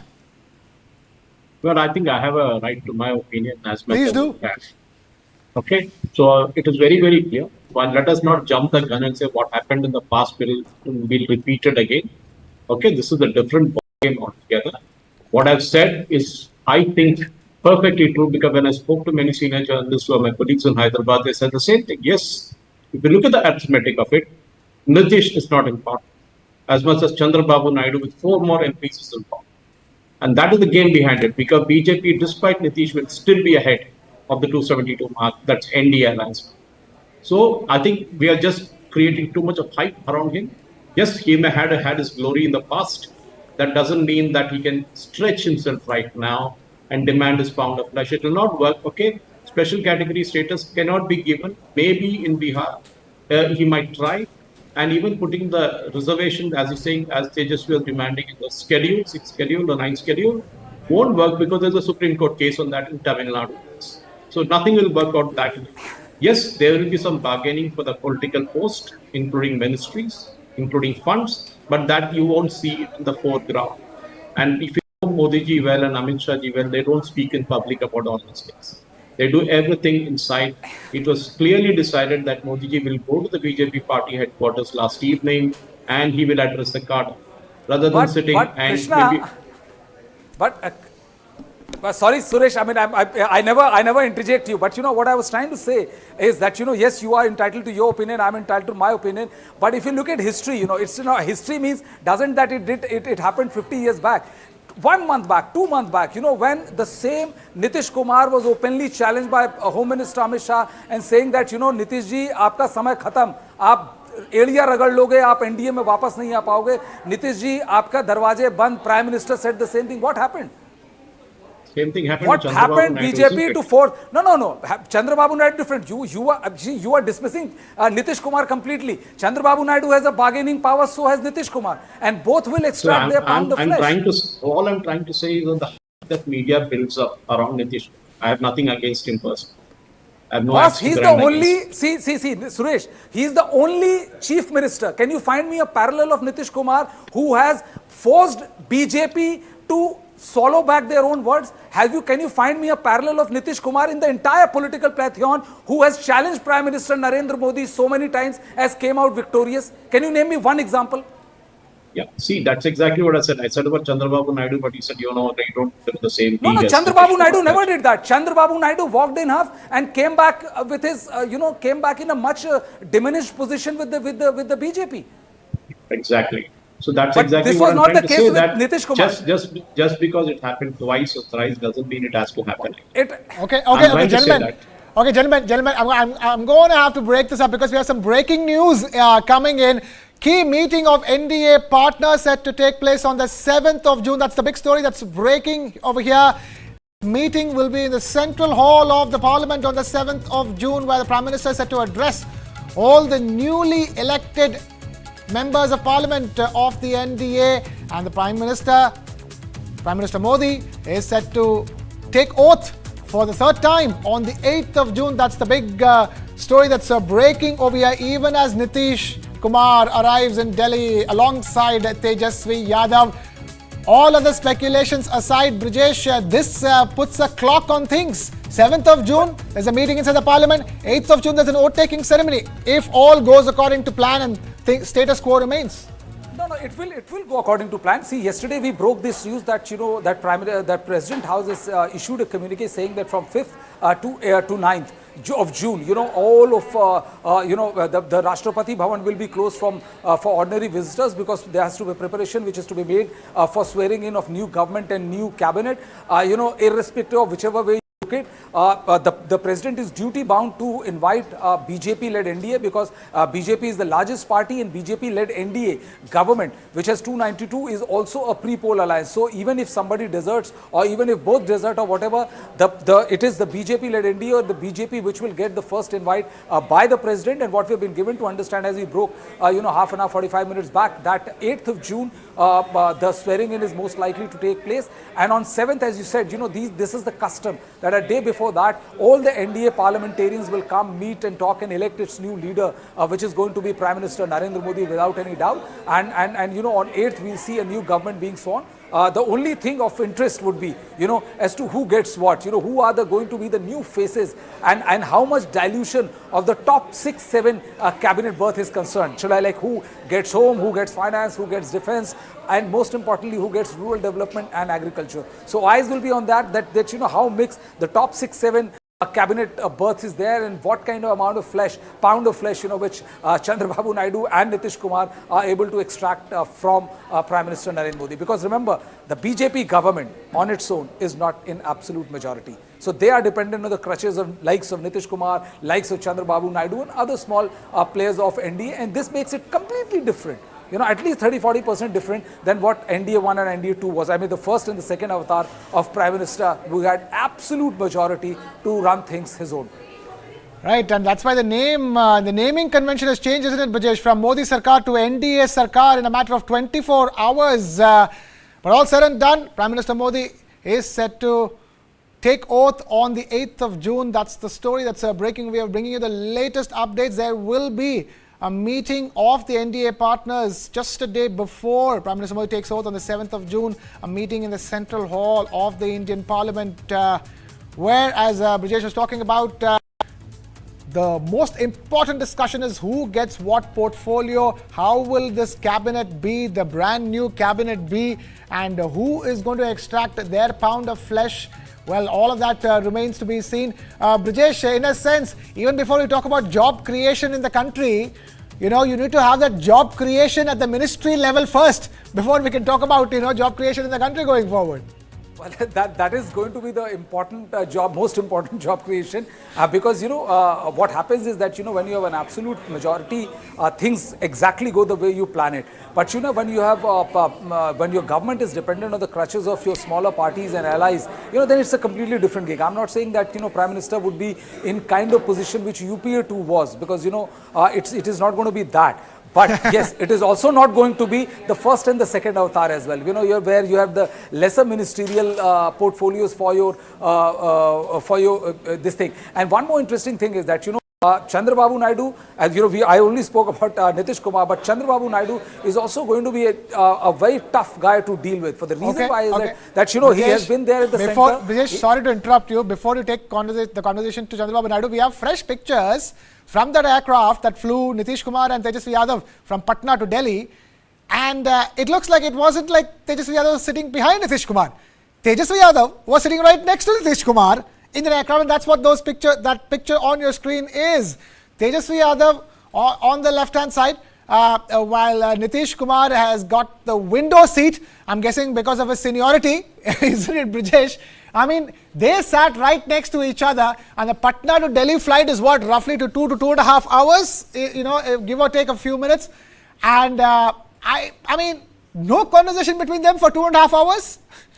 Absolutely impossible, you know, but that's what make, you know, that was make following politics so much fascinating. You know, like, you know, first the pictures were released where Tejashwi sitting right behind Nitish Kumar, and, you know, saying, oh, we just exchanged pleasantries and all, which is absolutely all right. But then the next picture comes after a few hours, and, you know, where they are sitting side by side, and it's impossible, you know, not to have conversation, because, you know, as I said, you know, as of now, the reason why I use the phrase as of now is that Nitish Kumar, you know, I have seen so many people falling into the trap of Nitish Kumar being a simpleton that I wish I could repeat on air. You know, the kind of times I have been told, oh, boss, you have no understanding of politics, how he's finished. It's like Sharad Pawar, you know, you keep on finishing him. But unlike Sharad Pawar, Nitish Kumar has always been in power.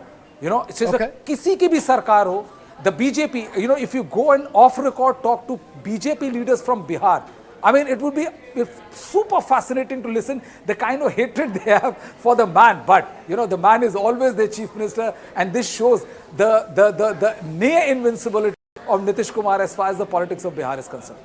Right, Brijesh Pandey there standing by with the latest developments coming in, which we are tracking at this stage. All latest developments coming to you right here only on News 9 Live. But time now for a short break. Back with lots more on the other side.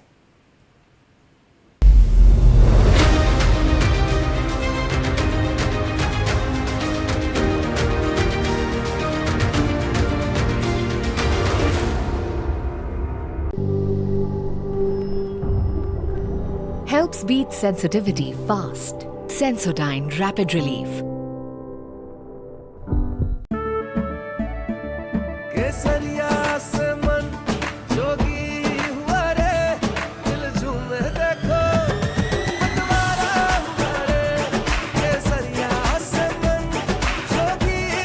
हर पल मनाओ केसरी त्योहार विमल बोलो जुबान Kesari. How do you fulfill that promise? Because ultimately expectations have to be met. If you look at the political landscape, is it really changing for women? And what is the inability of the forces that dead bodies surface but not the living people?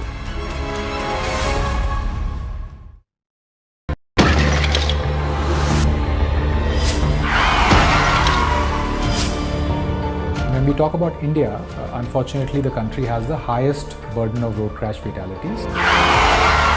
तो लगभग 76% लोग pedestrians और two-wheeler वाले हैं जिनकी death हुई है.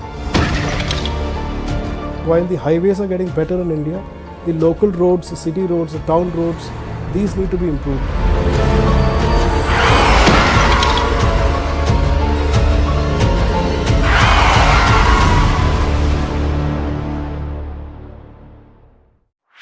This and more. Streaming on News9 Plus. News is now content. Subscribe and get free vouchers.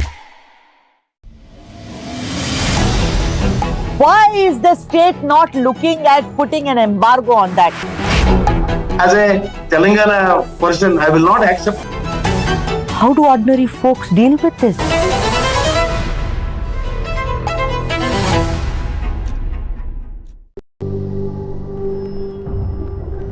Helps beat sensitivity fast. Sensodyne Rapid Relief.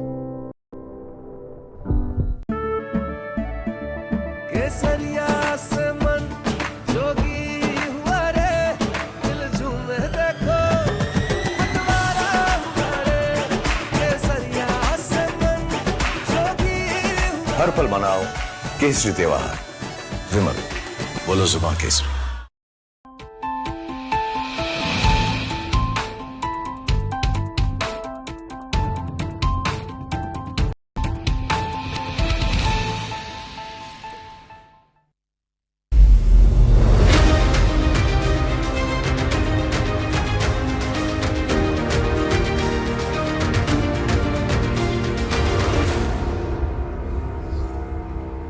You're watching News9 Live. I'm Krishna Kumar. Stock markets witnessed a free fall yesterday on counting day, down nearly 6%. After being down for nearly 8%, more than 8%, they recovered a little bit and they were down around 6% by the end of trading day yesterday. But it seems to have bounced back. Stock markets have bounced back for the day. On your screens, Nifty, Sensex, mid cap, small cap, all up in the green.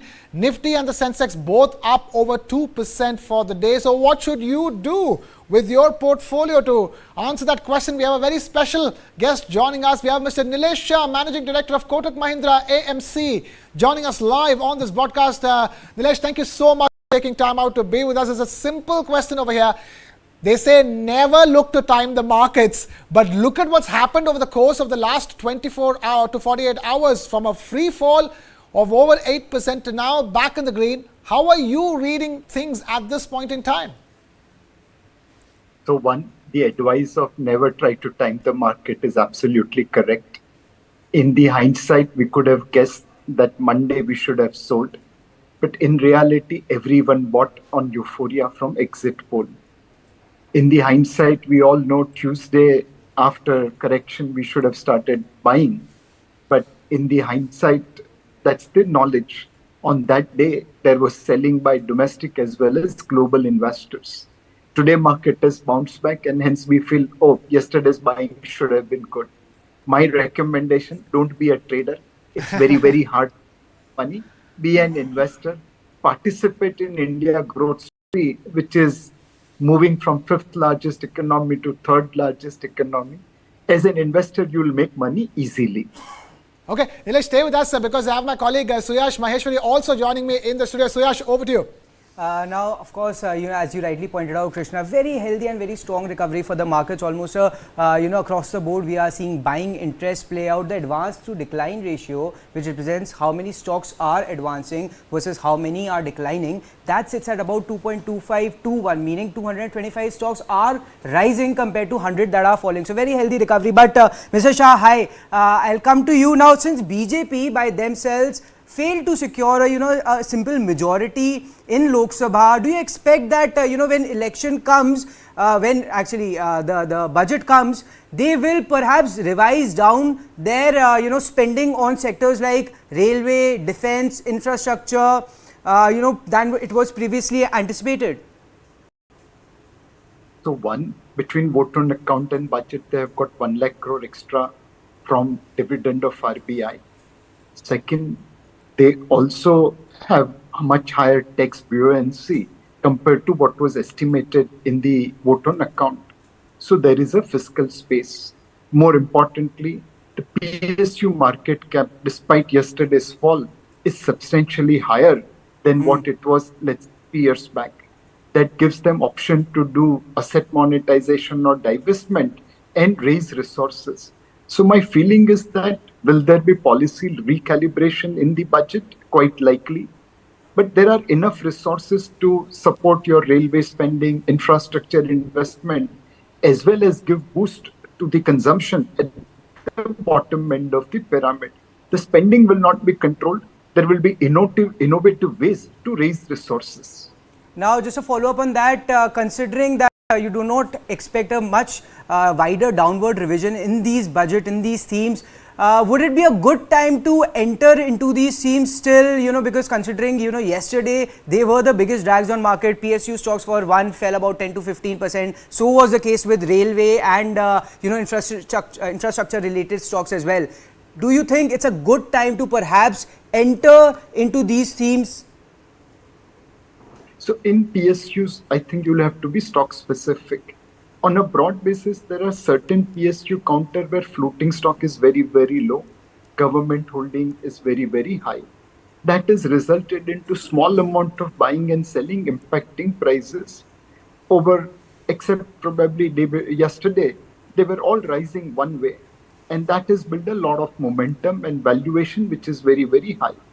Despite yesterday's correction, I think there is still opportunity to correct if there is a supply. On the other hand, there are many PSUs in financial services, in railway, in defense, where there could be opportunity because there the price discovery is happening on a large floating stock. So my first thumb rule, go for more floating stock PSUs than low floating stock PSUs. Second, within defense, if you are looking at, see, our defense budget will grow, but it will grow in probably low double digit, high single digit. It can't multiply. Any company which is focused on exports market, and the world is fighting 2 wars, so stocks have depleted, they will be willing buyer of our equipments. I think any defense company, defense PSU, which is covering local as well as global market, has a better chance of outperformance. So be little bit bottom up stock pickers in PSUs. Just don't buy basket as a whole, because there is certain PSUs, especially with low floating stock, where valuations are unreasonable. All right, so bottom-up approach as far as PSU stocks are concerned. But one final question from me, if we have time, Mr. Shah. Before we let you go, I mean, while everything was falling almost vertically yesterday, it was the FMCG pack that defied that trend. It was up almost, the Nifty FMCG was up almost 1%, and even today this rally continues. In fact, it is the best performing pocket of the market, and the index is up about 5% or so, with constituent stocks up 2 to 10%. Is that a space to look at, considering that we are expecting a normal, if not better, monsoon this time around, and potentially RBI could also start cutting rates sooner than later? So the consumption stock has been boosted, one, by definitely good monsoon, but that was not day before yesterday also and last week also. The consumption stock right now is getting a boost from the expectations that there will be recalibration of policies, and support will be given for consumption in mass market product, in rural economy, in bottom of the pyramid consumption, and which is why we have seen some amount of buying happening over there. We remain bullish consumption theme over a medium to long term, but do remember that markets adjustments happen very, very fast. So if you are investor, you should be overweight consumption theme. But if you are trader, then please take your call, because a lot of this is already priced at current level. Okay. For all those who are not traders, for all our audience who are watching, who are regular retail investors, say investing in mutual funds and SIPs, what would be your advice to them at this stage? For those who have already invested for many years and those who are looking to start investing at this point in time. So SIP is the best way to start your investment. It helps you average ups and downs of the market. All I need is a longer term horizon. And in SIP, someday Agni Pariksha will come where your returns are low, returns are negative, NAVs have fallen. At that point of time, please keep faith. Don't redeem. In fact, invest more. So continue with your SIP and be participant of long-term India growth story. Over last 25 years, India has grown multiple times. Next 25 years also it will grow multiple times. Today we have states which are as big as 20 years back India. Tomorrow we'll have India and states which will be multiple times bigger than today. So be an investor through SIP. Okay. Keep the faith is the word coming in from Mr. Nitish Shah, Managing Director of Kotak Mahindra AMC. Nilesh, thank you so much for taking time out to be with us here on News9 Live and talking to us. With that, we need to take a very short break. I'm going to thank my colleague Suyash Maheshwari as well for joining us for this chat. Thank you, Suyash. We'll take a break. Be back with lots more. Keep it with News9 Live.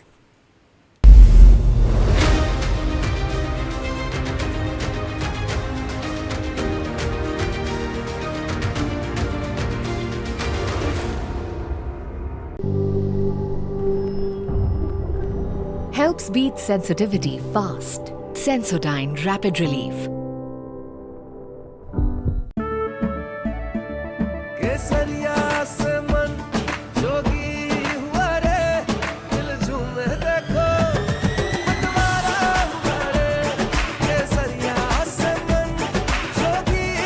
हर पल मनाओ केसरी त्योहार। विमल, बोलो जुबान Kesari. For the very first time in our investigation, we unmasked the killer of Ravindra Matre. In 5G, we have to stand with the world, and in 6G, we have to lead the world. Winning a Grammy was an absolutely surreal experience.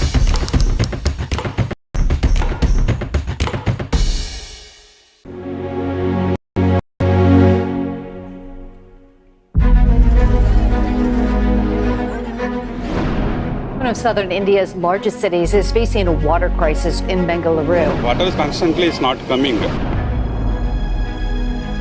From the past 2 months, we are not having some water also. The citizens.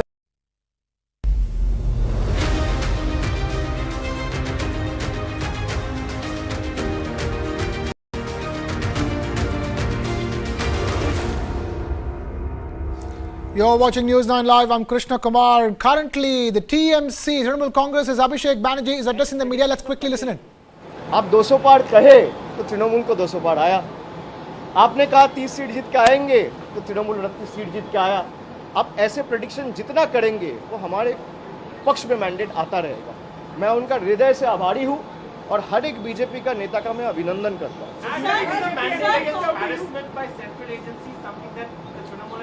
It's a culmination of everything. You're not supposed to. What has the government done? You've been seeing the rallies of BJP leadership over the last 2.5, 3 months. Has they been able to furnish their report card or present the developmental works that they have done in the last 10 years? They have failed. And that is why they have resorted to this divisive communal politics time and again. But people have given their mandate. And in a democracy, people has the last word. So I salute and bow before everyone who has uprooted these communal forces and given a befitting reply to these divisive forces, to the people who have only used a section of judiciary, a section of the media, central investigative agencies, institutions like Election Commission of India, paramilitary forces, to oppress, to just, bulldoze and ramroll what they have been wanting to do. And they should learn from yesterday's mandate that in a country and a vast democracy like ours, it's not the leaders or the BJP top brass or the Prime Minister or the Home Minister or any other central minister for that matter who will have the last word. It's the people of the country who have the last word.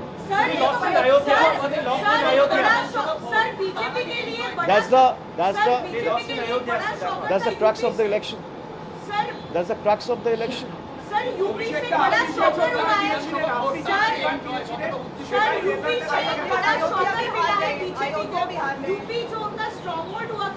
मुझे जाने दीजिए, मेरा flight है, miss हो जाएगा. UP में जो चुनाव नतीजे हुए वो लोग अयोध्या में हार गए हैं, फैसलाबाद सीट, वाराणसी में प्रधानमंत्री का जो विनिंग मार्जिन कम हुआ है. यूपी के चुनाव नतीजे का कोई क्रूशियल इंडिकेटर है आने वाले दिनों में? भाई ये तो दिखाता है कि भाई जनता का आक्रोश किस लेवल तक बीजेपी के खिलाफ है. मैं मार्जिन पे तो ज़्यादा टिप्पणी नहीं करना चाहूँगा, पर जिस राम मंदिर को आप पोल एजेंडा बना के कश्मीर से लेके कन्याकुमारी तक हर एक आदमी के पास गए कि भाई राम मंदिर ने हमने बनाया और राम का प्रतिष्ठा बीजेपी ने किया. भाई भगवान का प्रतिष्ठा एक इंसान कैसे कर सकता है? कोई कर सकता है क्या? मेरे में क्षमता है कि मैं भगवान का प्रतिष्ठा करूं? ये यही दिखाता है कि जहां पे उन्होंने राम मंदिर प्रतिष्ठा किया उसी लोकसभा क्षेत्र से बीजेपी की हार हुई. मैं तो इतना ही कहूँगा, प्रभु राम आया तो इंसाफ आया. Right, Abhishek Banerjee of the TMC there, beginning while speaking to the media, beginning note by thanking the BJP for giving the wrong predictions and also naming the people of the country as kingmakers. Abhishek Banerjee in the national capital, Delhi, to attend the India bloc meeting. So this is Abhishek Banerjee speaking just before that, taking his pot shots at the BJP and talking about UP as well as a state and how they voted. And Abhishek Banerjee there in a much confident avatar in front of the media and going on to trade barbs against the BJP and specifically not just speaking about West Bengal and the seats that they've got, the Trinamool Congress has got in West Bengal, but also making a note of the seats that the BJP lost in Uttar Pradesh as well. Now, the India bloc meeting is set to be held at 6 p.m. in New Delhi to discuss the election results and try and figure out a way to form government, if at all it's possible, because the alliance has won just about 234 seats. They will need 38 more seats to get a majority. Shiv Sena UBT chief and former Maharashtra Chief Minister Uddhav Thackeray is also attending this meeting, expected to attend the meeting. Thackeray has said that the alliance will decide on its prime ministerial candidate in the meeting as well. Also present in Delhi will be RJD leader from Bihar, Tejashwi Yadav. Interestingly, Tejashwi Yadav arriving in Delhi in the same flight as JDU chief Nitish Kumar.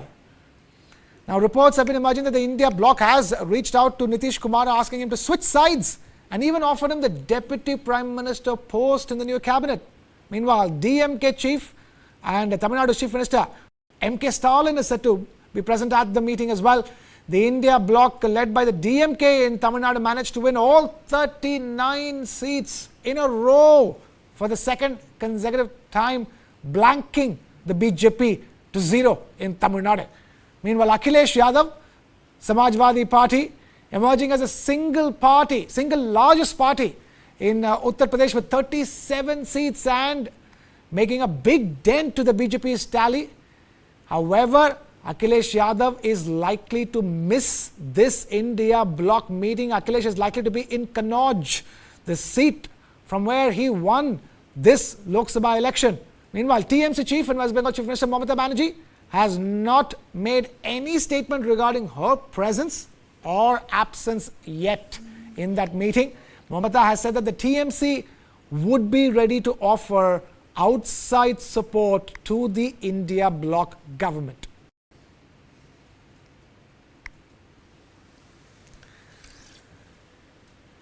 Meanwhile, the BJP-led NDA will be holding the crucial meeting today at 4 p.m. in Delhi to discuss the election results and the future course of action. The NDA, bear in mind, has won a total of 292 seats and is in firm position to form the government. Many high-profile leaders of different coalition partners of the NDA will be in Delhi to attend this meeting and discuss government formation. Among those attending is, of course, Bihar Chief Minister and JDU Chief Nitish Kumar. Nitish had recently only returned to the NDA fold and his party managed to win 12 seats in Bihar in the Lok Sabha elections. From Bihar, two other leaders will also be present at the NDA meeting. These are Lok Janshakti Party LJP Chief Chirag Paswan and Jitan Ram Manjhi of the Hindustan Awam Morcha. NDA alliance partners in Uttar Pradesh, the Apna Dal and the Rashtriya Lok Dal or RLD will also be marking their presence at the meeting in the form of party leaders Anupriya Patel and Jayant Chaudhary respectively. TDP chief, Telugu Desam Party President N. Chandrababu Naidu, who formed an alliance with the BJP, a pre-poll alliance in the run-up to the elections, will also be present in Delhi for this meeting. His party managed to win 16 seats in the Lok Sabha and also return to power in the Andhra Pradesh State Assembly elections in a landslide victory in Andhra Pradesh. The other alliance partner in Andhra Pradesh, actor and politician Pawan Kalyan, is also headed to New Delhi to attend this meeting. He was a crucial player to form the tripartite alliance in the state of Andhra Pradesh. Maharashtra Chief Minister Eknath Shinde will also be flying to Delhi for the meeting, while NCP Chief Abhishek Banerjee has sent Praful Patel and Sunil Tatkare for this meeting.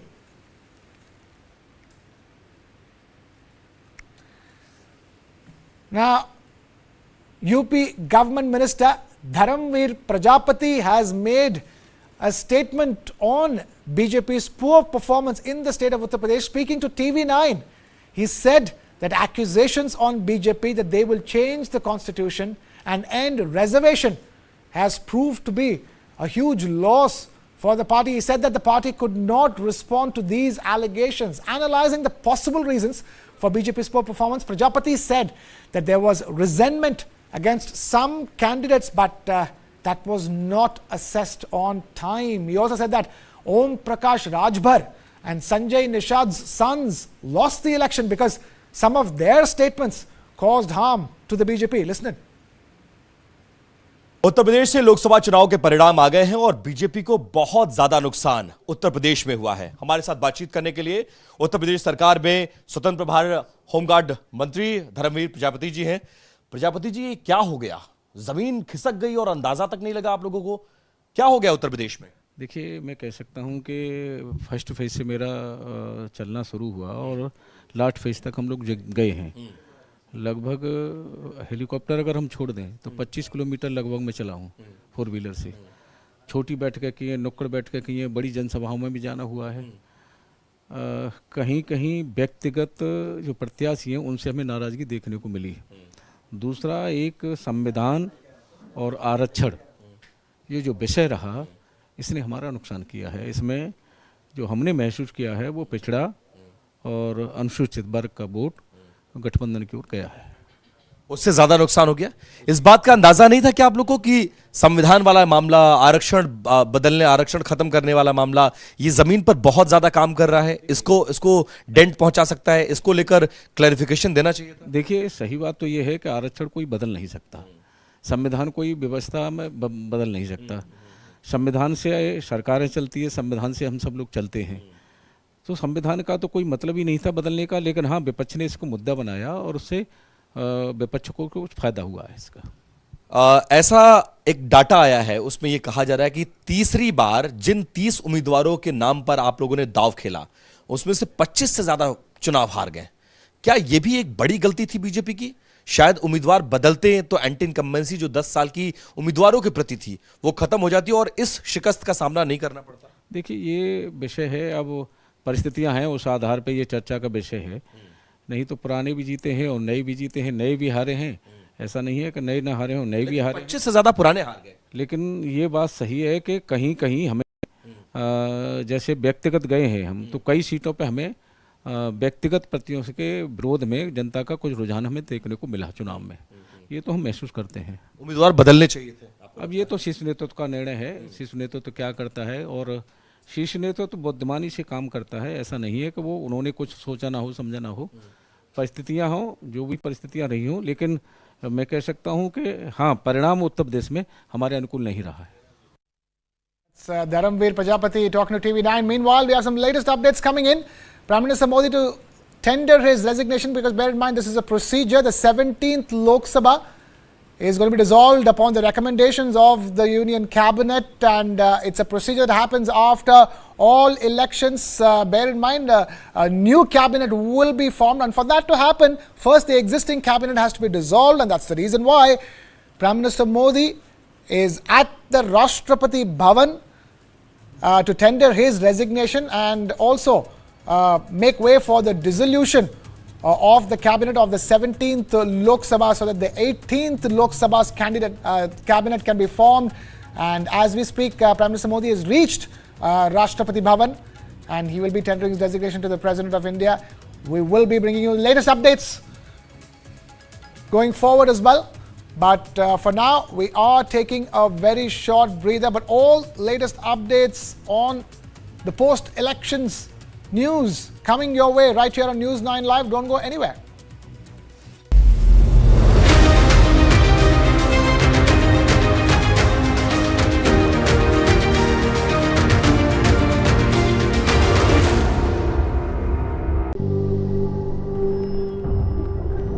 Helps beat sensitivity fast. Sensodyne Rapid Relief.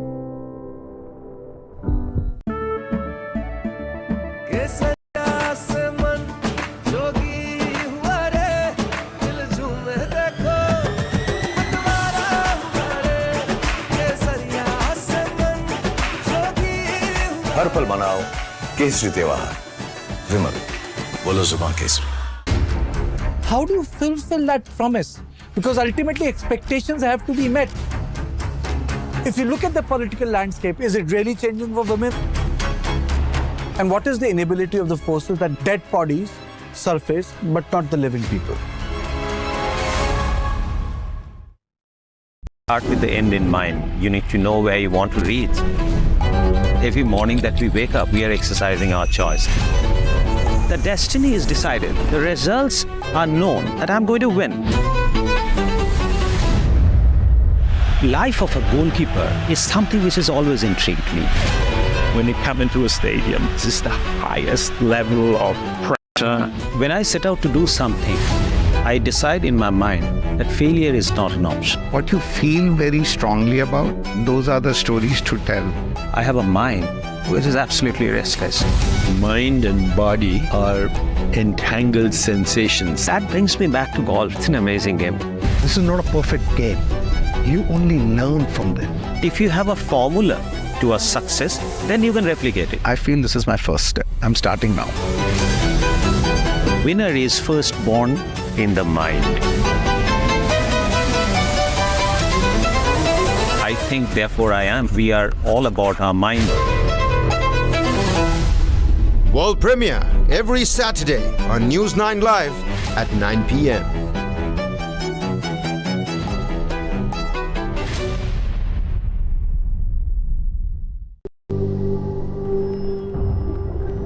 Helps beat sensitivity fast. Sensodyne Rapid Relief.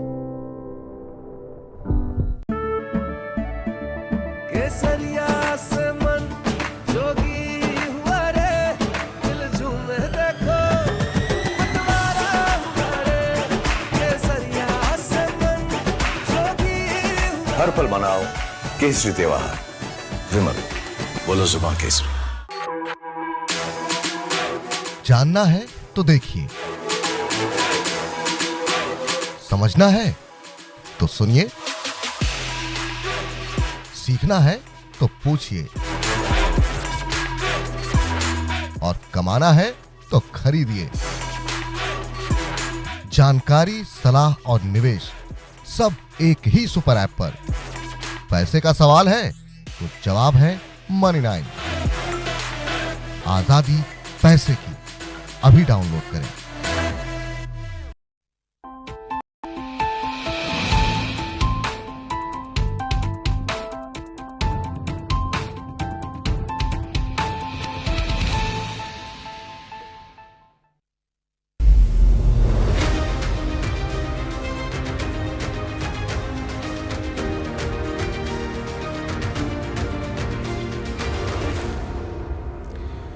You're watching News9 Live. I am Krishna Kumar, and as we track all the latest updates on the election and the post-election front, we're also tracking how India's stock markets are doing so that you, the investor, can benefit from it as well. After a free fall yesterday of over 8%, today's stock markets are back in the green, and how? Both the Nifty and the Sensex up 2.5% for the day already before trading session closes. Nifty mid cap and small cap up over 3.5% as well. And to understand this better, we have a very special guest joining us for an exclusive conversation here on News9 Live. We have Mr. Samir Aurora, founder and fund manager of Helios Capital, now joining us live on this broadcast for an exclusive chat. Samir, thank you so much for taking time out on a day like this to be with us here on News9 Live. I'm going to begin by asking a very simple question. How are you reading the markets at this point in time? We saw a free fall of over 8%, which sort of corrected and got back to about a 6% loss for yesterday's trading session. But markets now recovering almost half those gains. So the best way to look at it is not look at only yesterday's fall, but the 3-day returns, which is Monday, Tuesday and today, because Monday the market went up some 3% and which exaggerated the fall yesterday. So if you look at it after today or right now, basically for these 3 days post the election completion, the market is like zero, flat, which means that in the end you have got a good outcome as far as the market is concerned, or a neutral outcome compared to Friday, and we move on from here on this basis that BJP is forming the government and that Mr. Modi is the PM, and therefore and many of the ministers will be same, and therefore then from Monday onwards or tomorrow day after, whenever the world can treat it that this episode is out of the way. All right, Samir, stay with us because we have my colleague Suyash Maheshwari also with us in the studio. Suyash Maheshwari tracks the markets very closely. Suyash, go ahead. Hi, Mr. Aurora, and I actually want to double down on what Krishna over here just asked, which I think is a very good point, specifically from the perspective of retail investors like Krishna and I, who are watching on their screens the market